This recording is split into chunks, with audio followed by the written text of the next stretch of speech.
Alrighty folks, hello there. This is Alan recording another comprehensive Magic the Gathering Arena Draft video.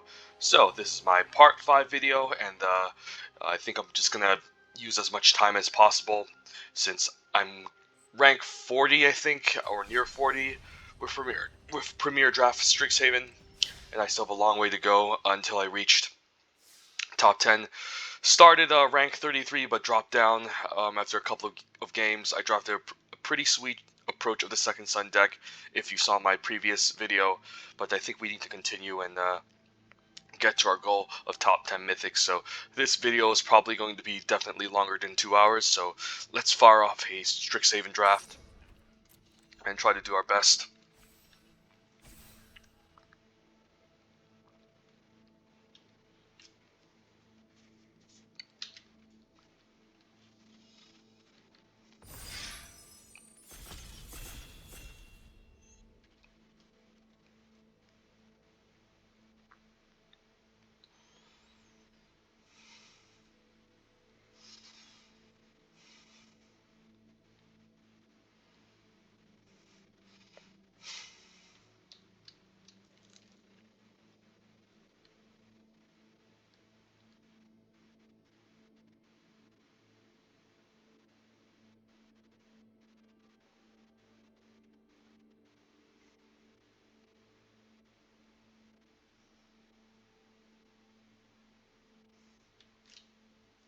We always have that one guy who's waiting to hit the ready button at the final second.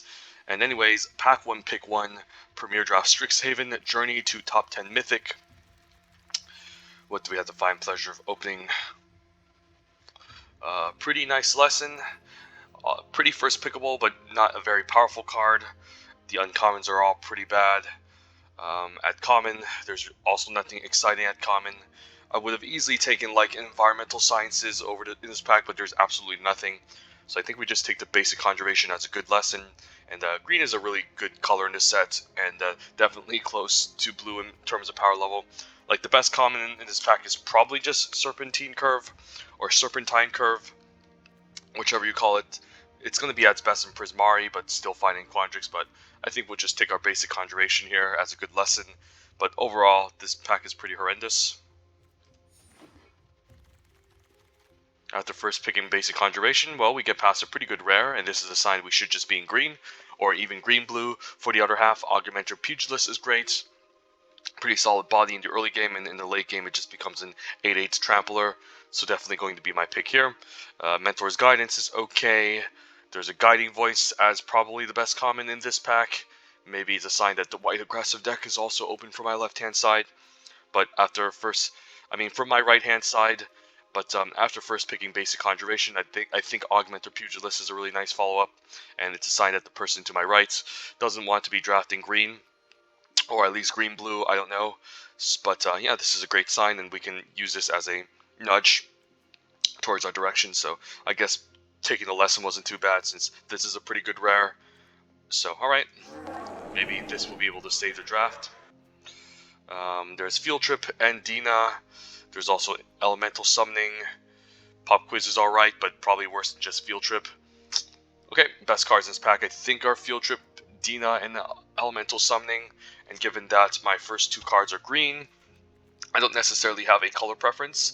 If I take Dina, I'll end up in Witterbloom. If I take the Elemental Summoning, I'm more likely to be in Quandrix, but we can just take a Field Trip here. Field Trip has nice synergy with Augmenter Pugilist by putting a land onto the battlefield, and just the ability to learn our basic conjuration is also great, so I think Field Trip is perfect, and it also doesn't commit us to a two-color pair. So I think this is going to be the pick. If this wasn't in his pack, between Dina and Elemental Summoning, it's a little bit difficult.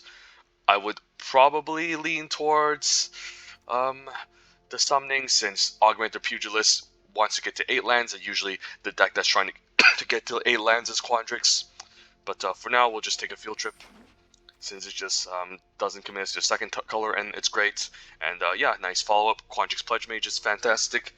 Definitely can be played in any green or blue deck, but really, it's going to be at its best in, of course, its college Quandrix.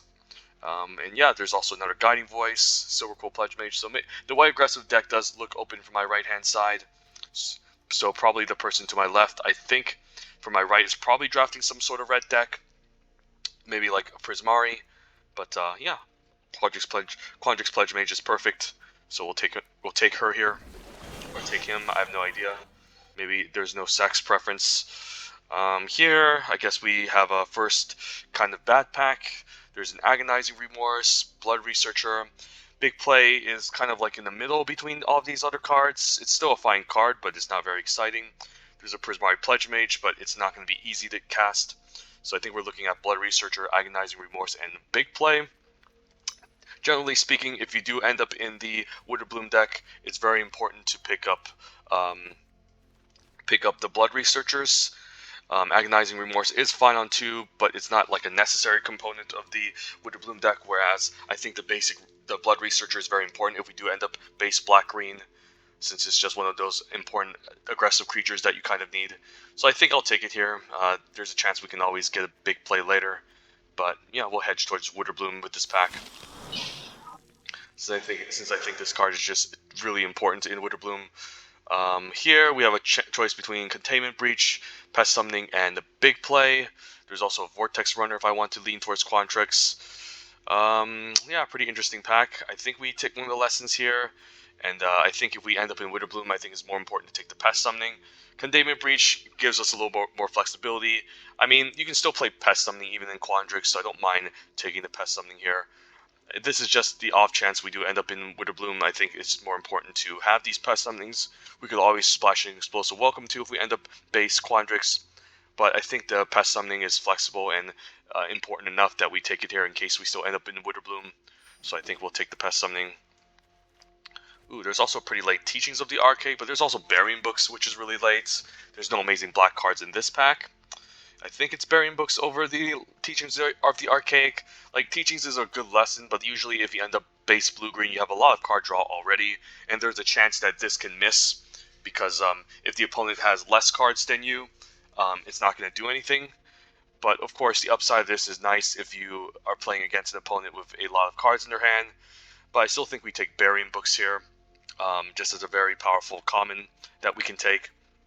And yeah, it's by far the best card in this pack, so yeah, maybe we just end up with Quandrix, which I'm hoping to be, since the Pledge Mage and Pugilist play Ed's best in that archetype. Here we do see Campus, some other good green cards in the pack, Witherbloom Pledge Mage and Leyline Invocation, all very solid. I think I need to take the green cards over the Elemental Masterpiece, and then out of the other green cards, I think we just take the Leyline Invocation, since, sure, we can play both of these green cards in both Quandrix or Witherbloom, but I'd rather just have a 6-mana 6/6 over a 5-mana 5/5 at the end of the day. So I think I take the Leyline Invocation here. Like, sure, this can help me out the Blood Researcher, but either way, we can always pick up one later. I think the Leyline Invocation is just better. It's easier to cast too. And yeah, pretty late to Needlethorn Drake. There's also Witherbloom Campus, but Needlethorn Drake is a pretty good 2-drop in the Quandrix decks. And again, I just want to lean towards Quandrix as much as possible. As much as I don't mind being in the Witherbloom deck, black doesn't seem particularly open, no great black removal spells, and both the Pugilist and Quandrix Pledge Mage are going to be at its best in Quandrix, so we'll take the Needlethorn Drake. That's a pretty good 2-drop. And just in case we have a bunch of pump spells, I can take the Reflective Golem. Pretty late Guiding Voice, but there's no way we're going to be banned in this draft. By far the best card in this pack, but we'll take a Reflective Golem. Not sure if I'll end up playing it.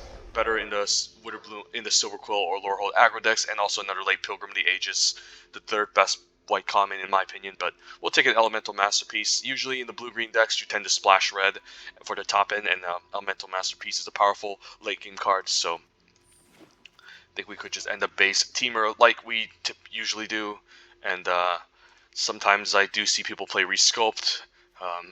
If you do pick up a crappy artifact or a token, you can always Resculpt that token and make it into a 4/4. By not any means unplayable, but also not a card that I'm too high on. And we'll just hate draft Pilgrim of the Ages, since there's nothing else in this pack. And yeah, we'll just diversify, take a Gritting Ignis, just for the collection. And alright, the first pack went really well. It doesn't seem like black is particularly open, or red, so I don't know, maybe the person to my left-hand side on my right hand side is drafting some sort of Mardu deck. Here we could take Primal Command. I don't think this is a bad card. It's like you can always bounce the land back to the opponent's hand, and then shuffle your graveyard in the late game, or you can use this to find a creature and gain some life. Actually, I don't really think this is that great. The best cards in this pack I think are Rutha, Mortality Spear, and Environmental Sciences. Rutha is very good, but I don't. But we might just have a deck powerful enough that we don't necessarily need Rutha. Mortality Spirit is a fine black splash, but we don't have any fixing. I think maybe it's just Environmental Sciences as a very good lesson we can grab. So in case we want to go 3 or 4 colors, this makes it much more easier. Like Primal Command is solid, but I don't think it's really that great. You're mostly interested in bouncing their land and gaining 7 life, which I'm not even sure if we care about that much. So I think I'd take the Environmental Sciences instead. Here, nothing great. I guess we could take Rutha as a speculation. There's also Pop Quiz as an okay way to learn, but it's definitely worse than Rutha. Rutha is probably easily the best card in this pack, along with the Augusta Dean of Order. No amazing green cards, and again, Pop Quiz is okay, but we can always pick up one later. And I don't mind having a few more learn cards in the deck, but it's not like it's definitely not at the same power level of Rutha. And we're already considering splashing red, so I don't mind just taking Rutha here. And yeah, considering going Teamer instead, since she's pretty powerful if you can copy tokens with this. But hopefully we can get enough lands to get it going, so we'll just take Rutha here as a speculation. Growth Spiral is really nice in Quandrix. There's also Pop Quiz, but I like my 2 mana ramp spell here. Growth Spiral is just really good. Excellent cantrip, can put a land onto the battlefield, and hopefully we pick up another Pop Quiz later. If we end up with Approach of the Second Sun, we could prepare with a Solve the Equation, but I think the Growth Spiral is just very awesome in these Quandrix decks, which we're planning to be, so no reason to take anything else here over it. Ooh, another Leyline Invocation seems good. Expand Nami is a good lesson, but it's not going to be at its best in Quandrix. Adventure's Impulse is a fine cantrip, can help enable Magecraft for Pledge Mage, can help me find a land if I need to improve my draw steps or find a creature in the late game. But, you know, we're going to have a mix of creatures and mostly summonings in the Quandrix deck, so this might not... So this not being able to hit Elemental Masterpiece or Leyline Invocation is not that great. So I don't mind just taking another Leyline Invocation here. It gives me another good top-end spell. And hopefully we pick up more ramp in this Quandrix deck. And okay, there is an Opt, and there's also Quandrix Campus, which are both pretty good. I think I just prefer the Campus here, just to improve my mana fixing. And then hopefully pick up a 1-mana cantrip like Adventure's Impulse or Opt later. Pretty late elite Spellbinder too. But I think the Campus is very important. I've drafted Quandrix decks without Campuses, and it does feel bad. Not only do you lack the mana fixing, but you lack the late game land that helps you scry, which gives you an advantage and incredible card selection in the late game. So I think I take the Campus over Opt, but Opt would also be really nice in this type of deck. I guess I can take a second Campus over the Vortex Runner, which is also going to be at its best in the Quandrix deck. I usually don't mind one copy of these, but it's not a priority. I want to make sure I have at least 2 Quandrix Campuses in these types of decks to improve my mana base, and hopefully we can pick up a Vortex Runner later. But it's not like such an amazing card that I have to take it here. Let's just take the Campus. And now the mana fixing seems great. Although I'm not a big fan of third Leyline Invocation, but there's nothing else I want in this pack. I don't really think I won't need to hate draft. I don't think Access Tunnel is going to do anything, so we might just play a million Leyline Invocations and ditch the Elemental Masterpiece, maybe. We'll see. Wormhole Serpent gives me a solid 5-drop. I do need something at 5 here. It's not like it's pretty good with the Leyline Invocations, another Fractal Giant token, since we can give them unblockable in the late game. And it's also going to be at its best in Quandrix, since you need a lot of mana to activate its ability, so seems great. Whereas in Prismari, there's no creatures or spells that give a discount to the Wormhole Serpent, so it's really not that great. Here I could just take a Letter of Acceptance as more ways to ramp into our late game spells, which I also don't mind. Like, obviously the field trips are better because they put a land into play, but the letter can kind of help and also helps me fix. Big play would also be fine, but not necessary. We'll take a Letter of Acceptance here. And if we're going to be splashing red, I don't mind a card like Expressive Iteration. maybe as a minor splash, since this is just a nice card draw spell. There's also Cogworker's Assistant, but with triple Leyline Invocation, don't need to prioritize an R6 drop. So I feel like the person to my right is drafting some sort of weird Quandrix deck as well, since I'm not seeing a lot of green in this pack. But I did give him a signal that he should avoid green, so people need to keep that in mind. Ray have a lot of late game here. I think I'll take the pop quiz as a fine way to learn. Help me make it much more easier to grab my environmental sciences and basic conjuration over the second elemental masterpiece and pretty late guiding voice. Why do people pass this card up? Do people realize this is the best white common in the set? I don't know what's going on anymore. Like, the fact that you can put a 1/1 counter efficiently onto a creature in the early game and learn is really potent, so... Okay, this is a bomb, but we're not going to be taking it. Between Scourge Colony and Fractal Summoning, I love both of these cards. Probably take the Fractal Summoning, even though I prefer having really good 2-drop in this deck, because we kind of need it. We already have triple Leyline Invocation, and we have a couple lessons already, and we also don't have too much to learn as of right now. So I can actually see the argument for taking the Colony over the Fractal Summoning, because we desperately need a good 2-drop like Scourge Colony in the early game, so we don't get run over. And it's also really nice in the late game too, as a 4/4 reach. Also putrefies in this pack, but I don't think I want to consider splashing it since I have some red cards already. Let's take Scourge Colony. We don't have that much to learn to grab our lessons yet, whereas Scourge Colony I think is much more important. Ooh, Cultivator is perfect.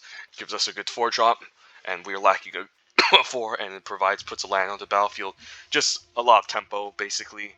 This card basically stalls the ground if you can play it early, and then helps you ramp into your big spells in the late game. Yeah, Quandrix Cultivator seems perfect. Otherwise, I'd be looking at another Neothorn Drake, which I wouldn't mind to show up the early game, but Cultivator is what we're looking at. Ooh, Archmage Emeritus is also perfect. So yeah, we're getting rewarded for reading the signals. If we didn't take the Augmenter Pugilist in the second pack as a sign, I mean, if we first picked a card that wasn't green, and then we get past like an Augmenter Pugilist, we always want to put a higher emphasis on the second card that we take out of the first pack as a signal that we should be in that color. Since if it's a really powerful card and the opponent is passing to us, then we definitely have to consider that the person doesn't want to draft those colors, or at least maybe took a similar card in the color. But Archmage Emeritus is a really nice gift, good 4-drop, gives us a lot of card advantage if it survives. So those cheap Magecraft enablers would be great. Between Master Symmetrist and Pledge Mage is very interesting to note. I do like Pledge Mage a lot. However, if you aren't able to, in a deck, if you don't have a lot of instances and sorceries to go off with this, it's not that great. That being said, we do have a couple of lessons and learn cards here, and there's definitely a decent amount of fractal tokens, but I think it's probably still the Master Symmetrist, since we have a huge gap at 4, and we have a lot of stuff to play at 3. I'm still not sure if I'm going to be playing Rutha in this type of deck, but we already have a decent amount of 3, so I don't mind just having Master Symmetrist as another nice versatile creature. We also don't have too many defense against flyers, and Master Symmetrist gives us that nice defense. Also gives our Leyline Invocations trample. Here, like Pop Quiz, Golden Ratio are kind of close. Might just take the Pop Quiz as another way to learn. I don't think we need another Leyline Invocation. Currently the only lessons we're interested in learning are environmental sciences and basic conjuration. But again, we don't have too many ways to learn them up as of right now. The elemental summoning would also be a nice lesson to grab, actually. But maybe it's still the Pop Quiz over Golden Ratio, because I prefer to have more learned than lessons. But you know, it's close. I think we still take the Pop Quiz as an extra way to learn. And speaking of great late game cards to ramp into, now we can take a Bookworm, and I could just cut the Elemental Masterpiece now, since it doesn't seem like the red splash is necessary outside of an expressive iteration. I think this is just one of the Mythic uncommons of the set, and we definitely don't want to take Needlethorn Drake over it, so I'll take it here. And pretty much nothing in this pack.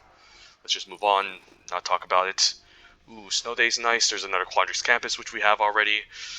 We could always cut one Leyline Invocation and then maybe speculate on an extra Snow Day here, just to have a little bit more diversity, since we have a lot of double Fractal tokens Invocations already. Just having that nice interaction spell in the late game could be nice. And I could just use Fortifying Draught as a pump trick since we have double Quandrix Campus already. And hopefully we don't have to play the Befuddler. And then, yeah, it does seem like we have a pretty solid straight-up Quandrix deck. Although we are lacking a bit more playables, so we might have to splash the red and just play a really greedy deck, or play 18 lands splashing the red, which I also don't mind. Honestly, like if we run 18 lands splashing red, maybe Rutha gets better. But it seems like the person to my right-hand side was probably, the left-hand side was probably cutting me off of Quandrix for some reason. We definitely don't have the most optimal Quandrix deck. Ooh, but we could still play like something like Golden Ratio, I guess. Who knows? I don't know. Right now, we are definitely lacking a couple playables. So we're gonna have to try to figure this out. So let's see. Overall, this is just going to be a huge value deck. We don't have too much removal, that's the only problem. It seems like there was someone else around the table grabbing our mage tools. That would have been perfect. So let's see. We have a lot of late game. How much ramp do we have? A cultivator, a letter, and field trip and growth spiral. That's about it. I think we might want to get greedy here and run an 18 land base to ensure that we can get to the late game much more easier since we have a lot of stuff going on. So I don't mind running 18 lands in this type of deck. And then, with that being said, we still need 4 more playables in this deck. What's the deck lacking? Could use an extra 2-drop. Could use some good. Yeah, I think the early game is the one that's missing the most.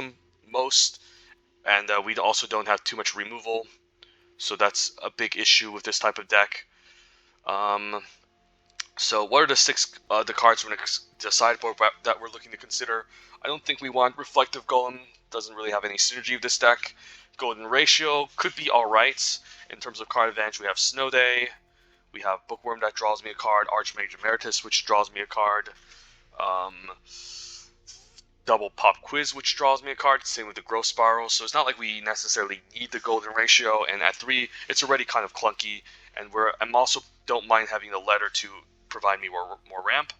The Elemental Masterpiece can be another late game card that we can add to the deck, but it's probably just better just to play a 3rd Leyline Invocation than at the end of the day.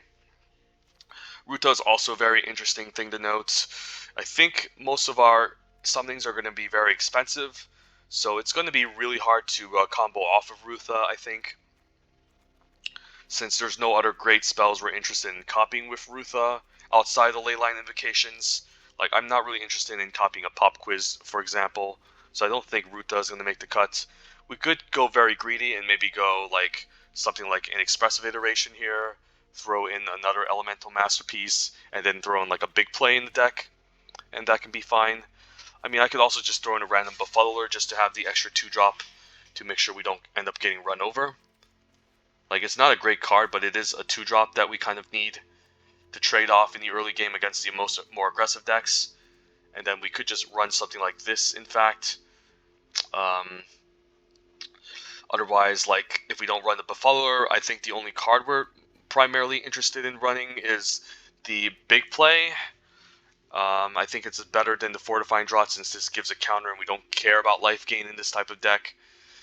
So I could consider the big play instead, but it gives me an extra reach creature. But but it does seem like this deck really needs some 2-drops to trade off with, and the Befuddler, although not great, could be fine. We can flash this in at instant speed and nab something with it. I could also consider cutting the Expressive Iteration or Elemental Masterpiece and just throwing in Rutha, which also isn't that bad of an idea. Since if we're going to be splashing, if we're going to be playing an Elemental Masterpiece, we might as well play Rutha, because she's essentially just 8 mana, make 2 Leyline Invocations in this type of deck. And I think and if we're going to be running a card like Rutha, we might as well run 18 lands. The problem is that we just have so much late game already, we don't necessarily need like another Elemental Masterpiece. Even with 18 lands, it seems kind of clunky. And Expressive Iteration is really nice. It's not a card I like to copy with Rutha. I guess, yeah, it's not a card I like to copy with Rutha, since we're mostly interested in, we can only play 1 land per turn, and the cards we tend to exile is just a land. But I could always just use Rutha to get value to Pop Quizzes or the Field Trip. Not sure here, or I can just ditch Rutha and just again throw in the Elemental Masterpiece. and go for something like this, and just play a million late game spells. Basically, just try to survive in the early game, play a bunch of expensive spells in the late game, and just outvalue the opponent like this. And then I think we can just throw in one mountain. Let's see how many learn cards we have.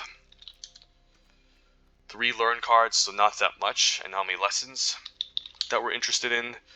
Like 1 or 2 lessons. I don't even care about the pest summoning, to be honest. So we're mostly interested in getting the environmental science half of it. So I don't really think we need that many red sources right now. We are even split between green and blue, but we're slightly favoring blue, so I could still cut a forest maybe and throw in 1 mountain in the deck.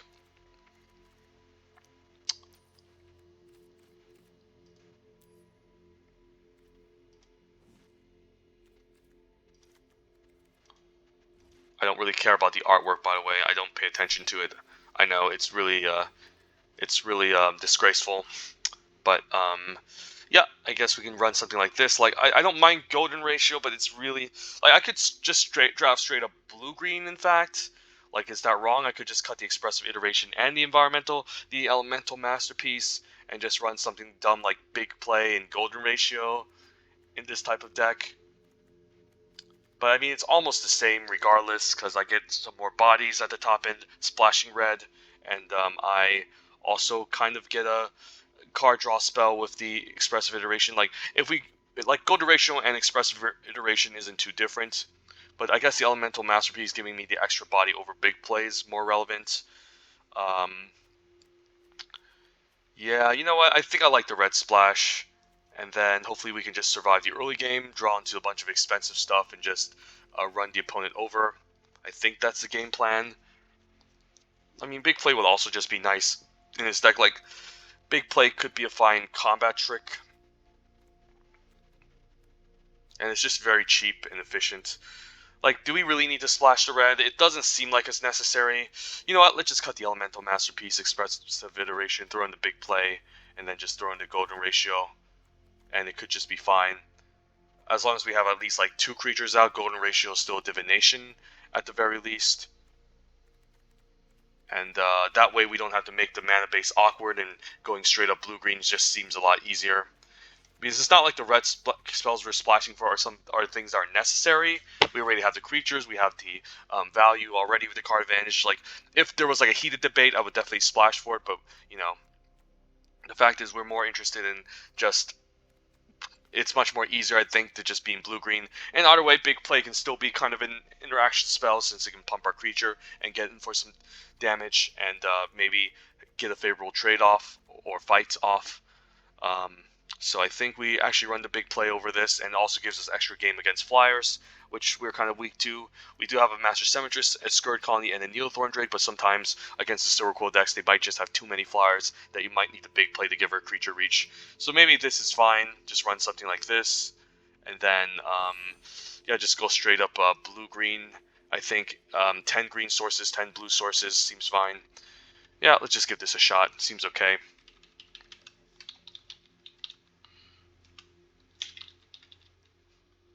Clondrix Purist seems like a decent name. Overall, I don't know if this is going to get to 7. I think I did my best drafting this video, but people draft strange, just to let you know, even in real life. So there might have been another blue-green drafter at the table drafting, taking all of our fight spells and passing us all the card advantage and summonings.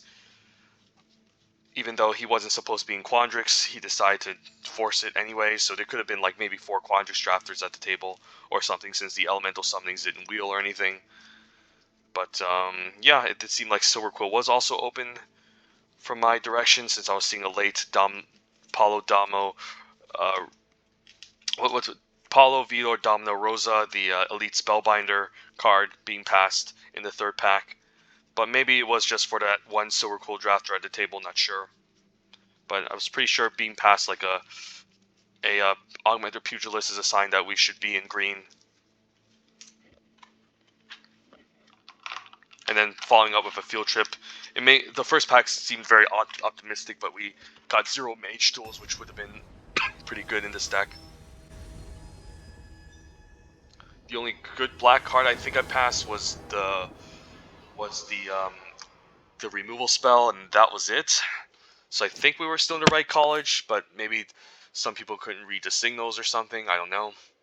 But other than that, we should have seen like either black or red if people weren't drafting correctly. But anyways, this hand doesn't seem great, but it has potential. Maybe we can draw into a ramp spell, a 2-drop or 3-drop. I think I'll still keep this since I'm on the draw, and at least have a Needlethorn Drake that can trade off early. Might just fire off this Golden Ratio on turn 3 as a cantrip, as much as I don't like 3 mana draw 1. I might just have to, since they're just having nothing to do isn't good. Ageless Guardian, it's not a card I see too often. Ooh, Pop Quiz is nice. Question is, do I attack? I don't think so. I think we just say go. I mean, I don't mind taking 1 here, but there's a chance you could enhance this with like a Guiding Voice, and I'd rather trade into this. So this is the weirdest deck. I guess it's a Mardu-based control deck, that's why he's playing a 1/4 blocker. I guess that makes the most sense. And then I could take an Environmental Sciences to hit my land drops. Don't really care about the Pest Summoning or Basic Conjuration this early. I think we just want to hit our lands and ensure that we have at least double green in this deck. So I think the Conjuration is correct here. No, I mean Environmental Sciences is correct here. Find a force and then cast it. Play it, I mean. And I'll still keep this back in case he has Guiding Voice. No need to pressure him with 1 damage per turn. It's not really that big of a deal.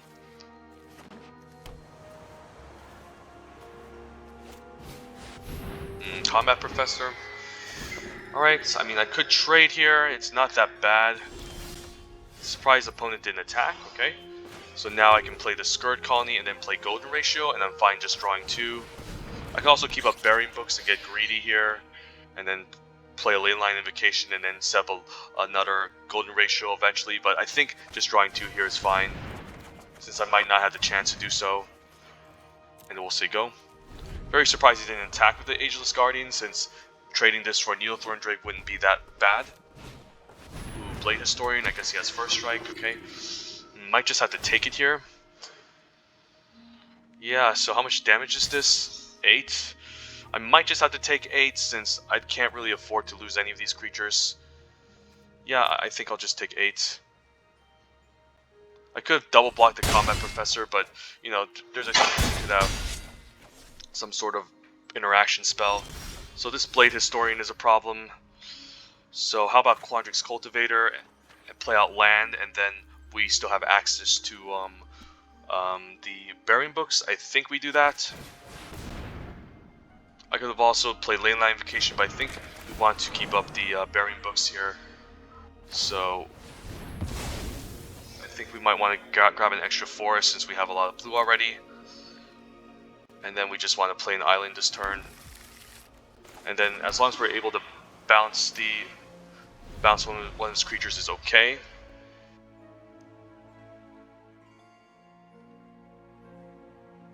I could double block with this Needlethorn Drake and Colony. Okay. And then if he has a trick, I can bounce the Combat Professor or something. Not sure.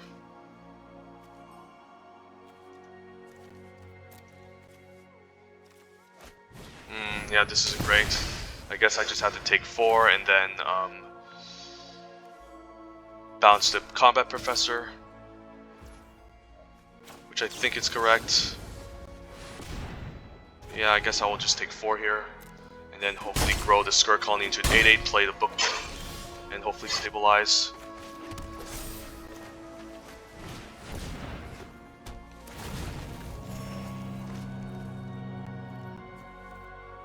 Does attacking here accomplish anything? Not really. If he takes out my Bookworm, I need a way to block, so I do need to be careful here. Next turn we can Quandrix Pledge Mage and start playing Leyline Invocations to enhance it.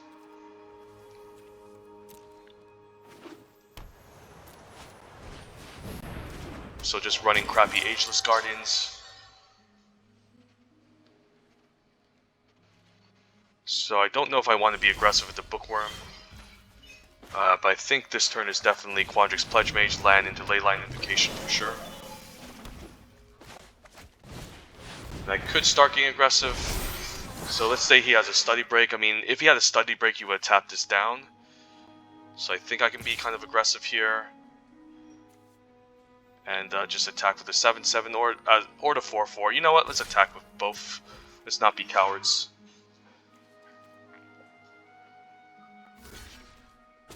This is only attacking, so this doesn't get double strike.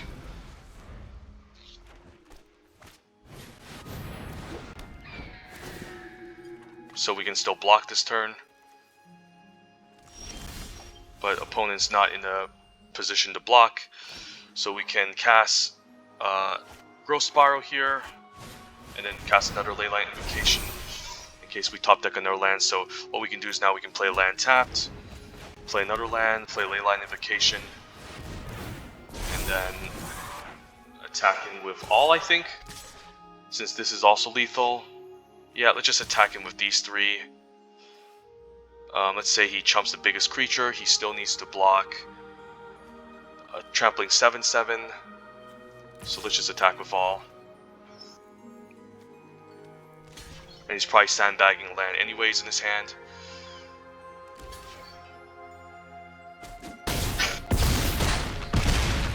Yeah, Blade Historian is a bomb, like you would definitely play it in an Laura aggro deck, but just main decking Ageless Guardians to enable it, just to force it, is really bad. I mean, if you want to attack into my 11/11, I'll block it. But yeah, don't play Ageless Guardian, guys. Like, first pick your Blade Historian, but don't play Ageless Guardians. It's pretty embarrassing. And I think the opponent could have actually attacked a couple of turns too with the Ageless Guardian and offer my Drake for a trade for it, but he decided to keep it around just for the Blade Historian turn.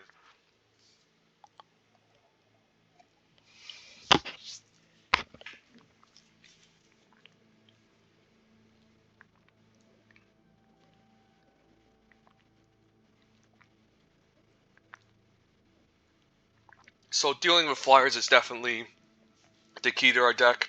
The weakness again of this deck is 0 interaction, and yeah, and we're kind of weak to flyers since we're mostly interested in smashing through the ground. So it's important to have that extra big play, I think, in the deck.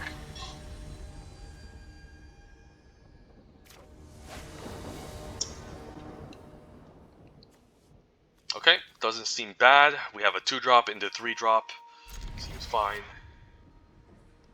And then we definitely want to play the letter to get more mana into play.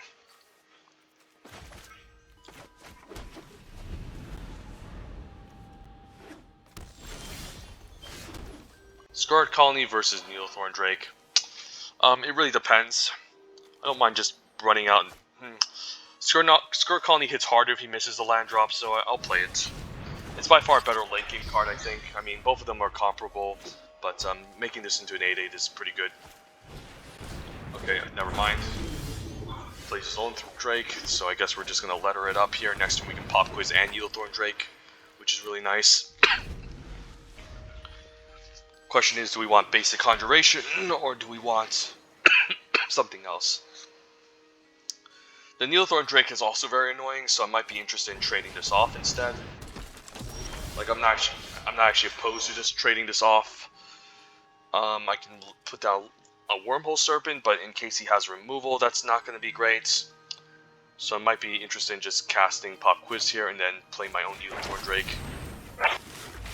Golden Ratio is really nice. We have a 1-powered creature already, so no need for Golden Rate for the Pest Summoning. Might just be Environmental Sciences. Basic Conjuration could also be okay. Yeah, very interesting turn. Let's just take Basic Conjuration here. Play land, play the Needlethorn Drake, and just pass the turn. The question is, do I get greedy and draw 3, or do I just stick with draw 2? Might be more interested in just drawing 2 for the most part. Wormhole Serpent does give me a decent ground blocker, but you could have a fight spell, so I might want to keep a big play for a following turn. So I could just basic Conjuration first instead of Golden Ratioing, just in case I can get more bodies on the battlefield. I can eventually just draw more, but maybe drawing 2 still is fine, because if I lose one of my creatures, it doesn't seem great, so let's draw 2 instead. Pugilist is good, but I might be interested in just playing the basic Conjuration, I think, so let's just do that. And then Pledge Mage seems okay. Wouldn't mind Leyline or Field Trip, but this is fine. And then we'll pass a turn. I'm hoping the opponent doesn't run a ton of removal, that's the only problem. This Neothorn Drake with a fight spell or Devouring Tendrils is really bad, so I think I'll take 2. I mean, I'm also not against blocking this, but I might need the extra reach creature, and this is about to become an 8/8, so, you know, taking 4 isn't worse. And we still have a lot of life to work with, so not bad.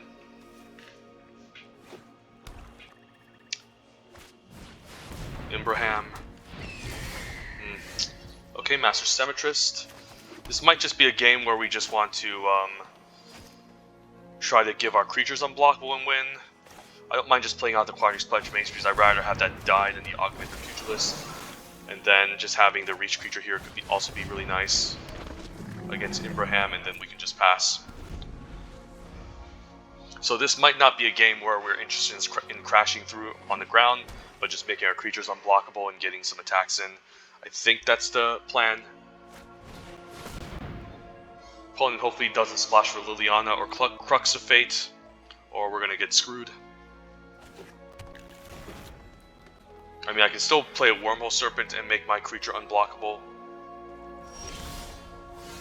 Bookworm is nice, but probably just Wormhole Serpents here or Pugilist. I'll play the Wormhole Serpent. It's just very mana efficient, and we still have a big play up in case something happens. Opponent can just draw Imbraham. So yeah, this is a weakness in the deck, just 0 removal. And a second Needlethorn Drake is not what I want to see. So the Wormhole Serpent is going to be pretty key at closing out the game. And he's just going to keep hitting me for 3 per turn with the Vortex Runner, which isn't great.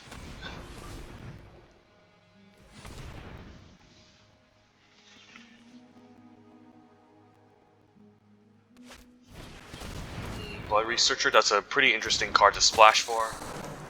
I usually would splash for Mortality Spear, but not sure if I would splash Blood Researcher in the Quandrix deck, because you need a lot of life gain to really make this happen. Guess we can't block that, unfortunately. So we're on a race. Can cast a Pugilist and maybe make a 4/4 unblockable, but probably better just to play the Bookworm for now, gain that 3 life, and then start using this to crash through. Bearing Books isn't the worst. Yeah, we'll just say go.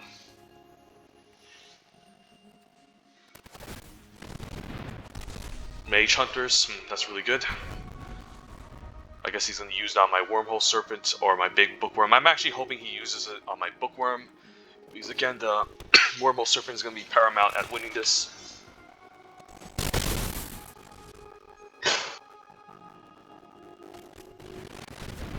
Opponent plays his own Bookworm, sure.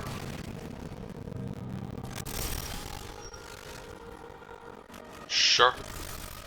Guess we can still make the Bookworm unblockable and attack.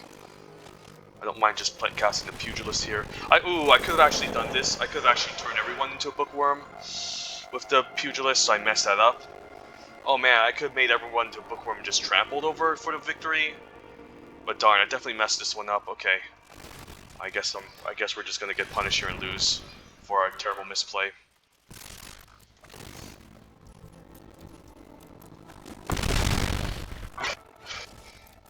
Yeah, I could have just used the Echoing Equation half, turned everyone to 7/7 and swung out. But I didn't think about that, so I guess we lose now.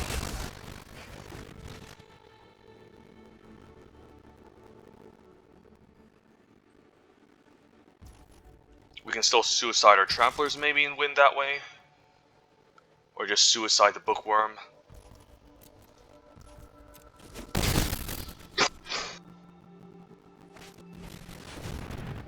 Sure. Yeah, I should have made this. I should have made them all into the bookworm. I messed this game up. I think I might just have to crash through with everyone this game. Yeah, darn it. It doesn't feel great. But, yeah. Maybe I just have to attack with all, and then if he blocks with a 7-7, I can just use big play to crash through. If I use big play on this, it's still going to become a 6-6. So I think we just need to be aggressive here. I guess I can also just use burying books. Should have also attacked with Bondage Pledge Mage then, so I messed this one up badly. Yeah, definitely some misplays I'm making here.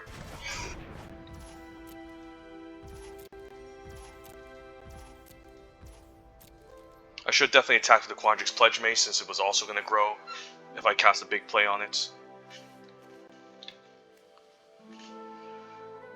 I can also sack in a Letter of Acceptance before damage happens.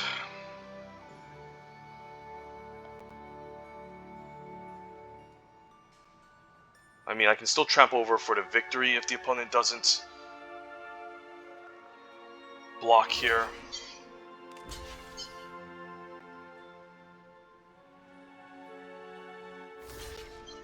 So this is guaranteed 14 damage, so I guess if I trample over, we just win. Right? Is that correct? So how much damage is this? How much damage is this? So this is 15, this is 13. So we just want a big play, I guess, on the Master Senatress here. And then just trample over for victory, I think. And we want to keep the Trampler anyways.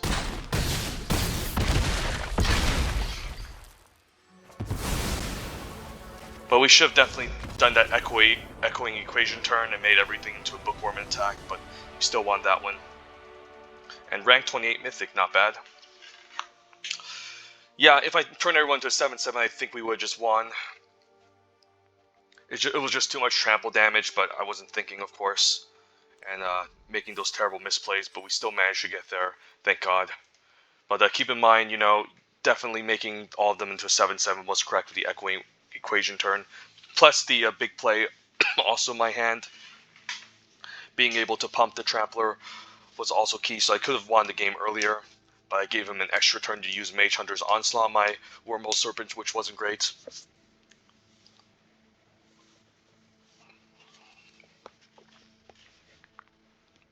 So I was actually quite glad that my opponent blocked that way, because if he didn't block that way, if he put extra blockers, he would have survived, which wasn't great for me. And I would have lost most of my creatures. And I should have also attacked the Quandrix Pledge Mage too, just to have the extra damage in. But luckily he also wasn't careful with his planning, so... Alright, this is not bad. Seems okay. Ooh, Growth Spiral, that's a gift. This is why I picked it. I would maybe still taken Mage Duel over Growth Spiral, but I'd rather just have the Growth Spiral down. Very interesting.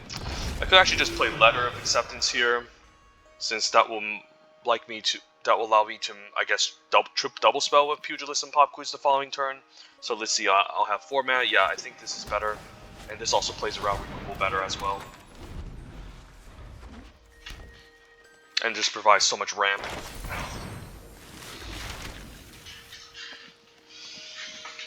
So this might again be one of the games where I need to trample over with a bunch of bookworms. Not sure.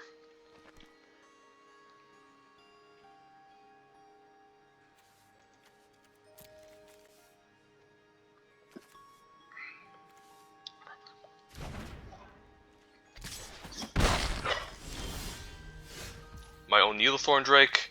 I think I'll pop quiz first. And I think I want to grab the basic Conjuration, or at least a Pest Summoning, not sure. Conjuration is just better. I mean, we don't really care about Pest Summoning in this deck, do we? And we have enough lands. I think we still take the Conjuration here. And I guess I could still cast a Conjuration just to be mana efficient. I guess I'll do that. Grab a Cultivator, and wow, we freaking dodged. We dodged a huge land pocket, so that was a good sign. I mean, that was a really nice pickup here. Was also just playing a slow game, and he's splashing a Blood Researcher just like my previous opponent. Again, I don't think that's correct, but to each of their own. To each their own.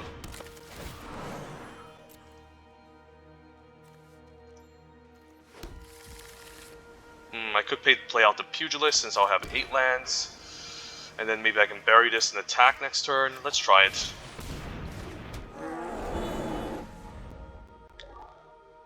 You can always Mage Duel, but it still results in a trade like I would if I had 8 mana. Okay, this guy's splashing for white, so he's going pretty deep here. Blood Researcher, sure. And a Mage Duel.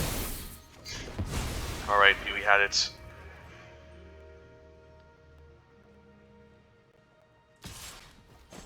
Okay, so he attacks. So I actually don't mind attacking the Cultivator here, and then we can still draw 2.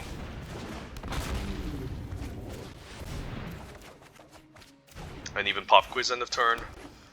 That's really sweet. Have all the synergy.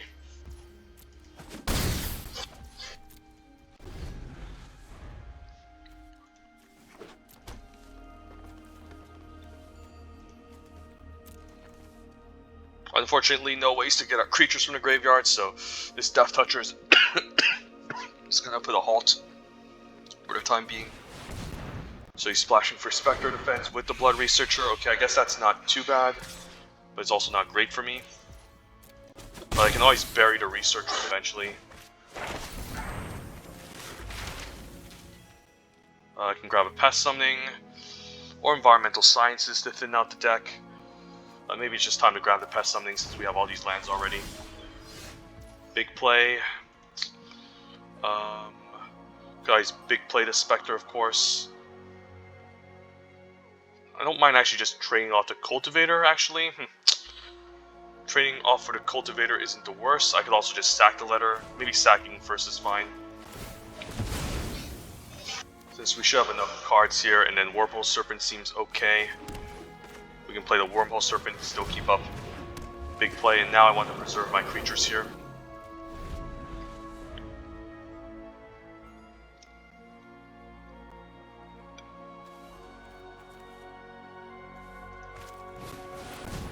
Professor Zoomancy, sure.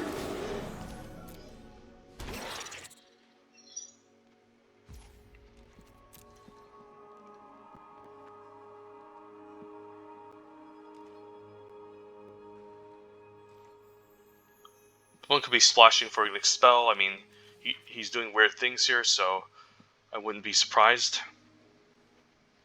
Maybe it's a fight spell. Well, that's too bad. I guess a Closing Statement was what he was splashing for, so we have a Spectre Fen that's being annoying. And we still need some... We need to find an answer to this, or at least try to kill him quickly. But right now it's not looking great since he has a Mana Sink and the Blood Researcher is just going to grow over time. Might have to just double block this Professor. Use the big play to surprise him if he decides to attack with the Spectre and go from there. I could also just trade off the Needle Thorn Drake, actually.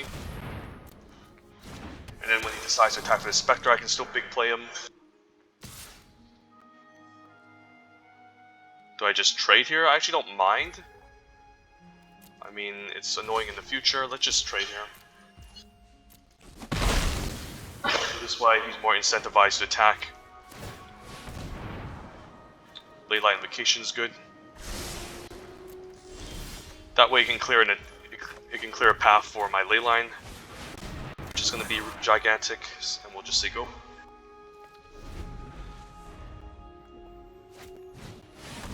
Bookworm, sure.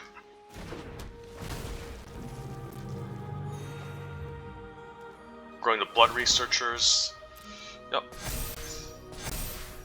So I think I have to be aggressive here. Yep, we need to get rid of that. I can grow my cultivator. Yeah, I think I will.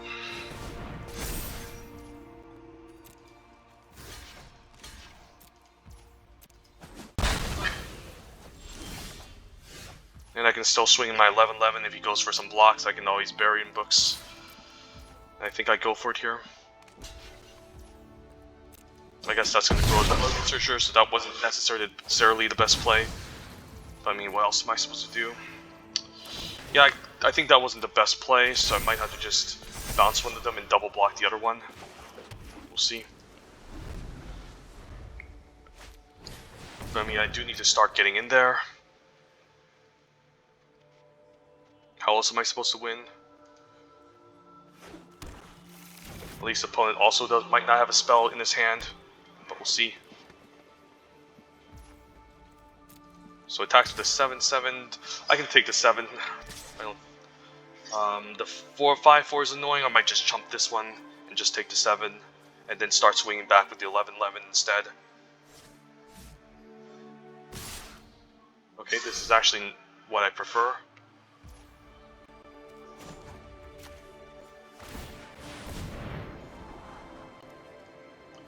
I can use a second campus, but I don't want to top deck a land. I need a real actual spell here. Like a second leyline invocation. Let's just attack with the 11/11. And then if he goes for some sort of double block, I can still blow him out, hopefully.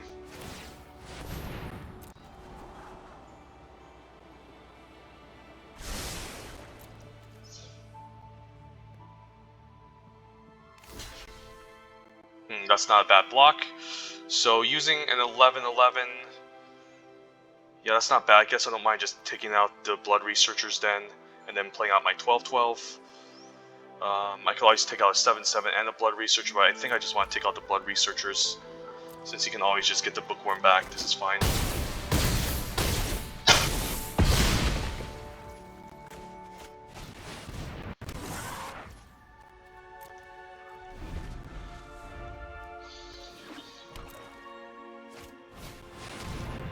I can bounce that.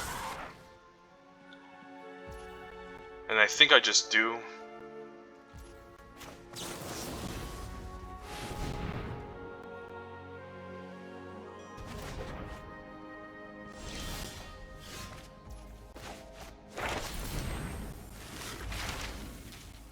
So we just want to thin out the library now.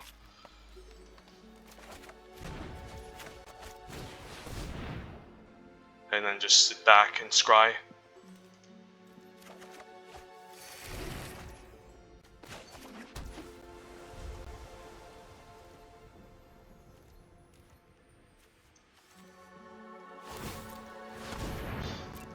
If the opponent has removal, we're in trouble. Wow, it keeps on top, so that's not a good sign. I mean, I guess the cultivator is still fine here.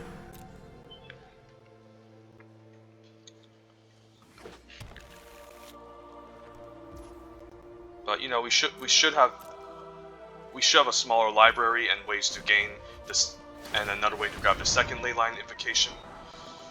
Master Symmetrist can maybe allow me to trample over. I still think I'd take it. And then hopefully scry again next turn. What the Symmetrist is a pretty good blocker here. The only problem is the Bookworm. We just need to get rid of this and we should be okay.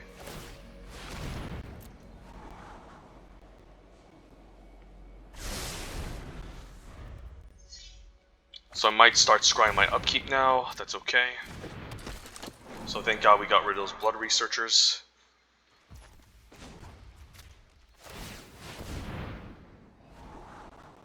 Leyline Invocation, sure. So we attack with a 12/12. We can take out 2 threats, and then we can just play the second Leyline Invocation. So I think I'm fine suiciding the 12/12 here.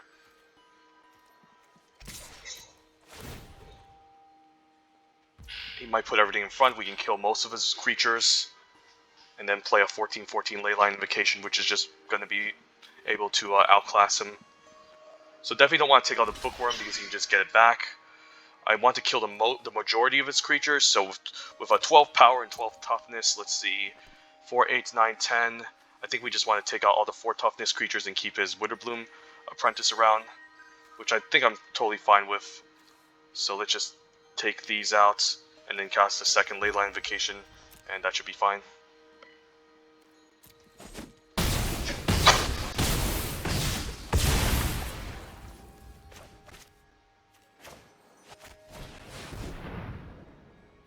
And hopefully this is the nail in the coffin. Hopefully he doesn't keep it on top either. Wow, he keeps it on top, not a good sign. So if this is a removal spell, I'm gonna be quite sad. Needlethorn Drake, come on. So I need to find something against this. Why do they have to have 2 copies of Needlethorn Drake? Scourge Colony seems okay. I think I'm fine with it. So all we need to do is handle the Bookworm, and then we can attack with the 4/4s and go from there. I can also just attack with the 14/14 and trample over for 13, but I still don't think that's the right play. So we'll just say go, and then hopefully scry for something that can help me deal with this Bookworm or Needlethorn Drake. Either dealing with any one of these is the goal. Keeps another card on the top. Wow.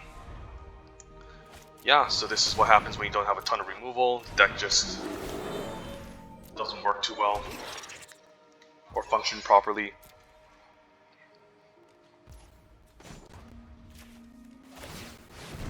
And I think we're decking faster than the opponent, so... And I think we have enough lands to cast anything that we might as well scry in our upkeep now. Yep. Ooh, Snow Day was perfect. Alright, I guess that's just gonna win us the game. But just Snow Day and attack. And I'm fine doing this main phase.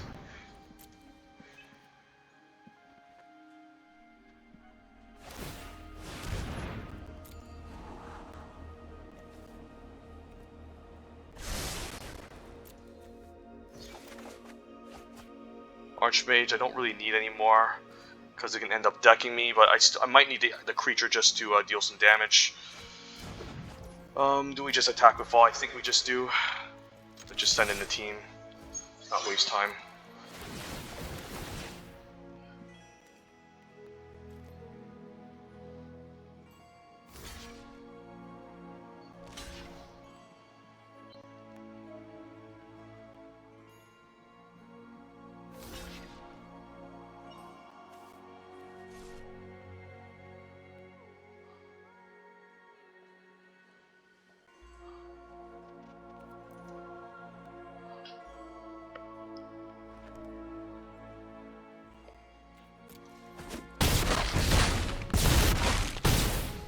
I guess that's lethal, never mind.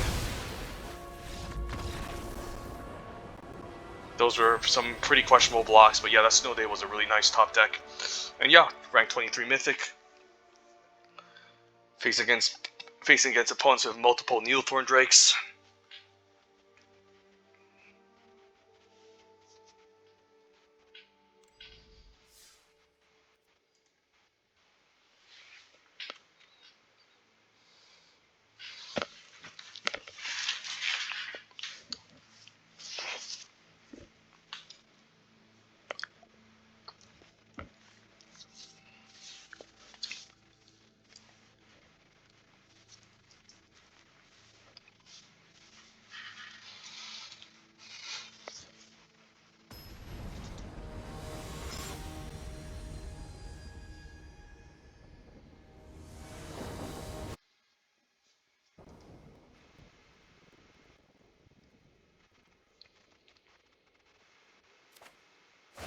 Okay, opening hand isn't the worst. Sword Colony Future.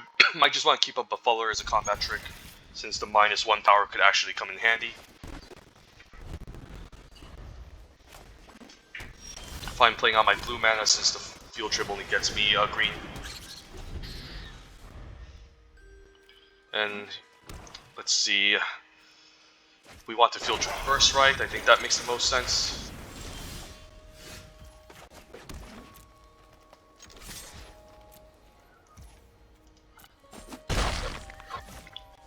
Since at least this guarantees that I draw land and that reduces the likelihood of my pop quiz grabbing a land for me. And I think I don't mind just grabbing basic conjuration here.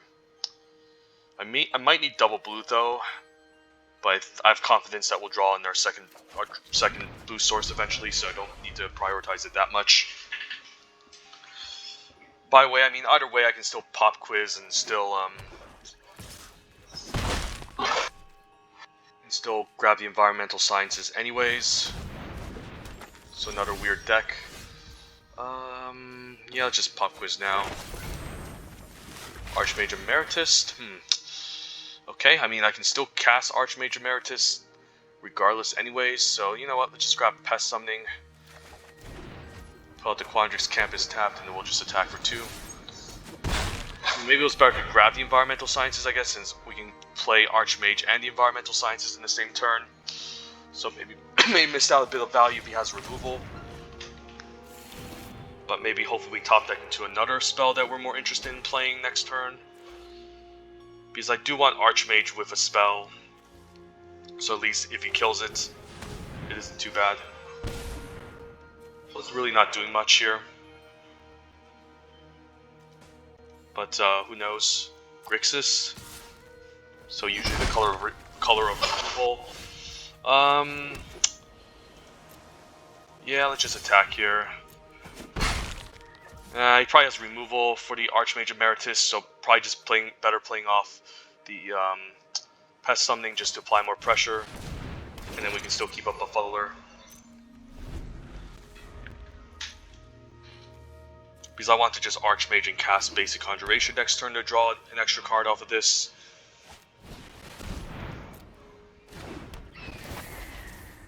Sure.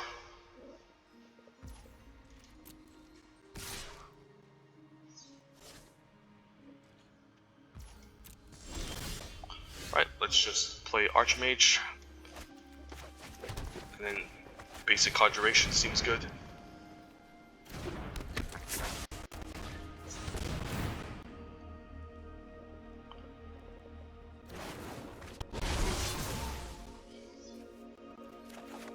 Miss a Leyline Invocation out the top, but hopefully we can draw back into it. We'll see.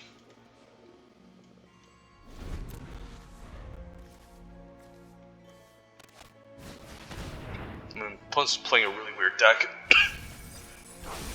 Yeah, I might just send in the 2/2 next turn. I mean, it's gonna become a 4/4 since I'll have 8 lands, and then we can still keep up a Befuddler or something. I have no idea what this build is, but you know, it seems very interesting. Dimir, I guess it's the Dimir deck. Sure, I don't really care about this either. Let's just attack. I'm not afraid. That's a good chump.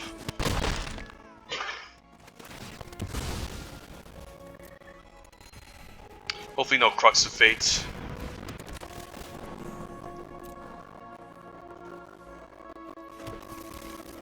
And we can still scry in the turn. So we still have 22 cards left in the deck. Opponent has 20 cards, so he definitely drew more cards than me, which is interesting to note. We should have enough. Ooh, hopefully no Approach of the Second Sun. That would be quite devastating. Just a Mage Hunter's Onslaught, not that bad. And finally takes out Archmage Emeritus. Yep, at least it's not Crux. At least it's not Crux of Fates or, you know, Day of Judgment. Big play, that's a pretty good one. So I could... yeah, let's just attack with both, I think, since we have big play. And it does signify we have a pump spell, but I think this is worth it. Because we need to be more aggressive here. And I'll pay for the tax.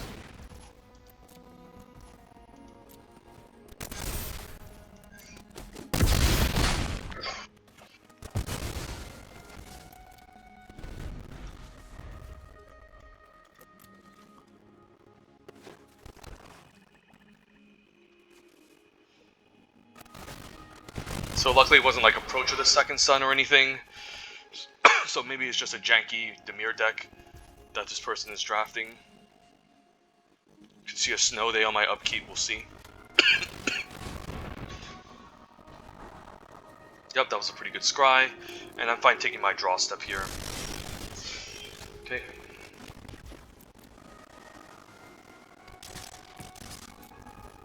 And no snow day, so we'll see. I guess he has a trick here, we'll see.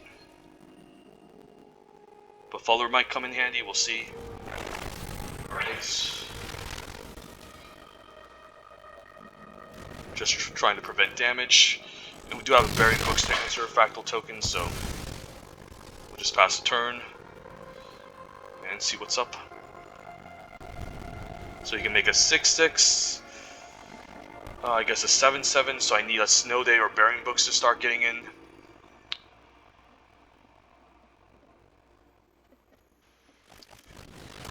Well, you had a Crux of Fate anyways, so goodbye.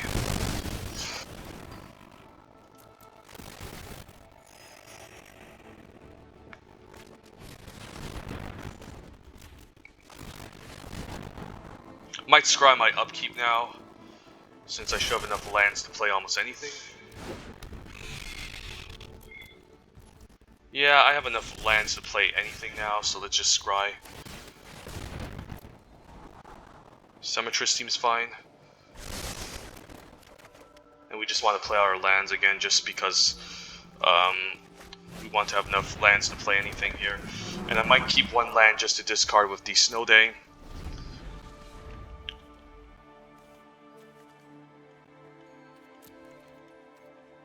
And we also have our Leyline Invocation still stuck in the library, so hopefully we eventually draw into them.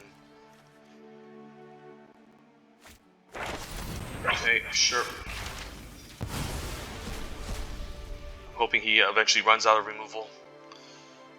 Ooh, Intro to Annihilation, that's not good. So we need to play multiple threats. So he might win this if he's just gonna keep removing my stuff. But I don't seem to have a choice but to keep trying. Yeah, I guess I'll just give him a Leyline Invocation here. He's like 2 more left in the library, and they should be able to outclass his Leyline Invocation. But for now, we'll just play it out, have him draw me a card, and we'll say go.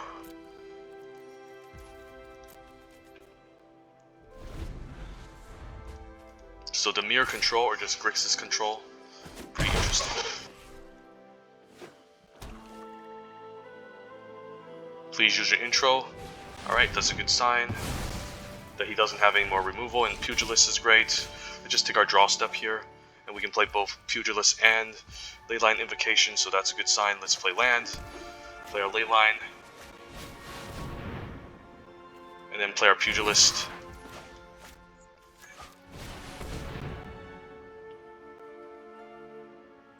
And hopefully he doesn't have like a second Crux of Fate.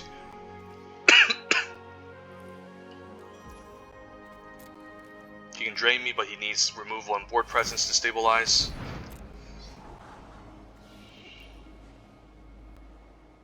Hopefully he keeps it on, doesn't keep it on top.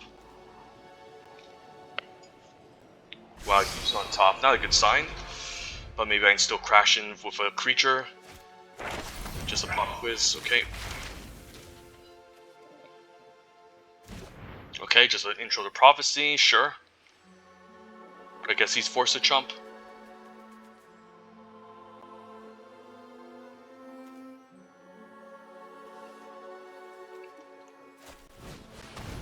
Well, just drawing a bunch of cards here now.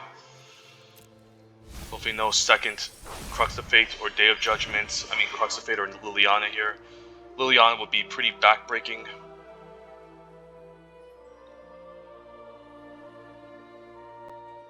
I mean, having Liliana and Crux, how can you really beat that? I don't think you can. Okay, so that's a good sign. And he might end up decking himself before me. So the other game plan might just to be to survive. And he's forced to chump at least while he attacks. I don't think that's correct, but sure. Or he might just have a chump blocker. We'll see. I think I'm fine scrying my upkeep at this point in the game. Just drawing lands is so bad at this stage. Bearing Books is perfect. We can answer his own fractal summoning. I can't think of anything with black or red that prevents him from dying here. So we'll see. berry, so he had a berry in books. Sure. I'm hoping he just plays out his fractal so I can bury it and kill him on the way back.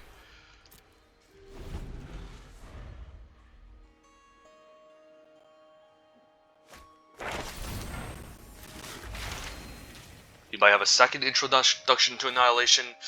I might have to bounce my own Augmenter Pugilist if that's the case. I'm hoping he just plays out his fractal summoning now. Serpentine Curve, I'm also fine with that.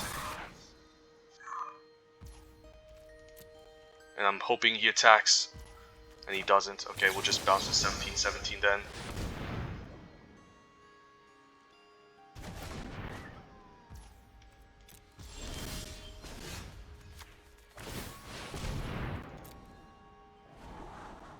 Wormhole Serpent. That's perfect.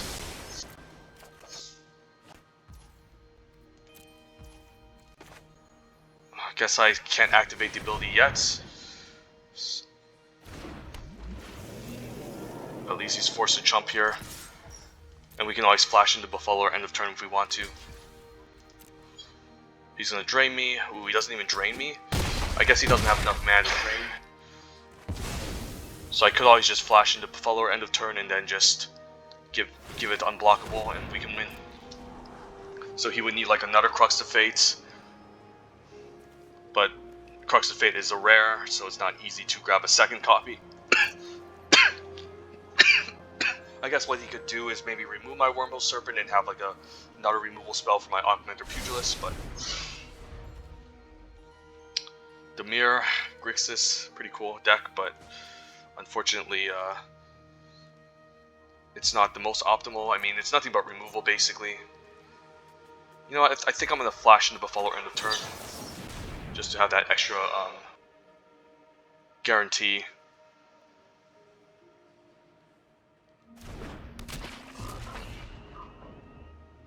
Do I even scry? I think I do. Since, you know, he doesn't have any blockers. Bookworm is fantastic. I guess there's a snow day, but I can still attack him. I can still deal 2 damage to him.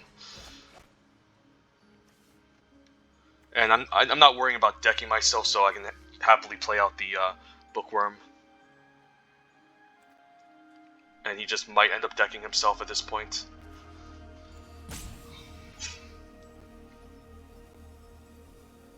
Since he still needs a Befuddler to deal with.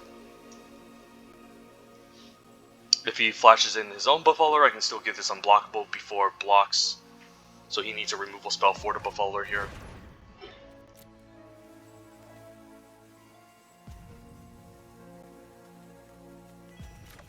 I'm going to be very surprised if he manages to stabilize and beat me.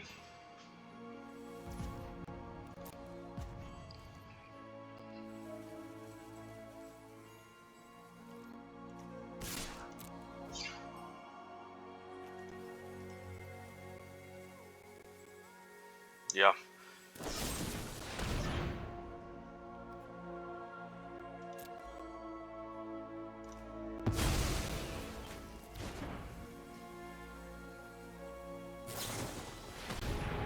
Wow. Okay. That was a pretty nice turn. Trying to debate me. Okay, but I'll just cast Bookworm. And we'll just win the game.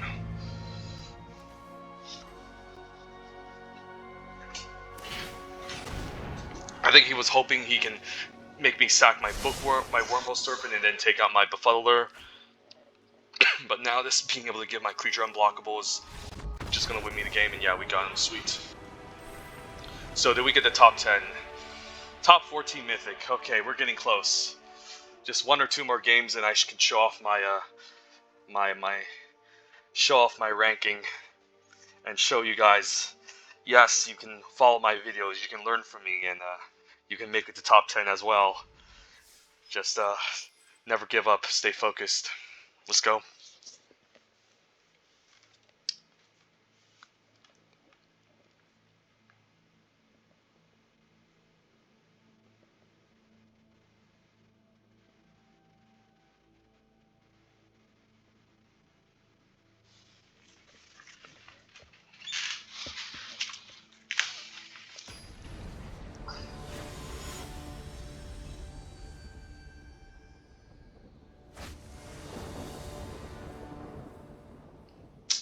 Opening hand, not the best. No creatures, Snow Day slow, Baron Books is slow, Invocation is slow. I think we actually mulligan this time.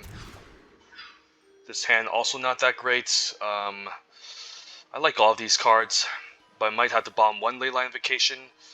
Big play also doesn't look great. Unfortunately, I think I need to keep this. And you know what? Let's actually just bomb the big play and just play the Leyline Invocations instead. Maybe that's the way to go.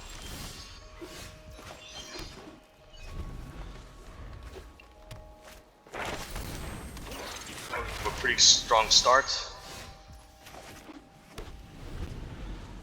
Maybe we can just crash in with a bunch of Leyline Invocations, and that's going to be our main way of winning.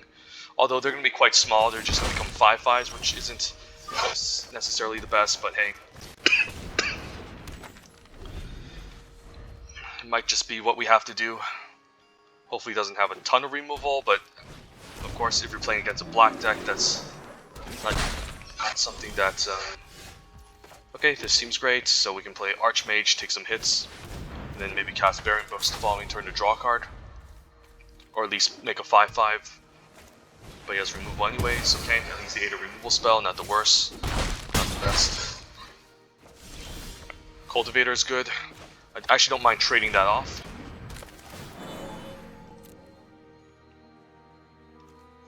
Let's grab a forest this time.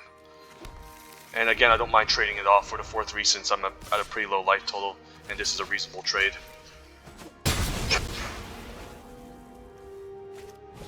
Spectre, sure. So now that big play is looking better, but we'll just cast some 6/6s. Another removal spell, yeah, not good. Okay. Hopefully this can stabilize me. The Spectre's being annoying, so I might have to bounce this next turn, since he can drain me as well. But I can cast a Bookworm if necessary. Shoots his own Bookworm. Yeah, this isn't great. Guess I'll just play my own Bookworm and hopefully try to stabilize the ground.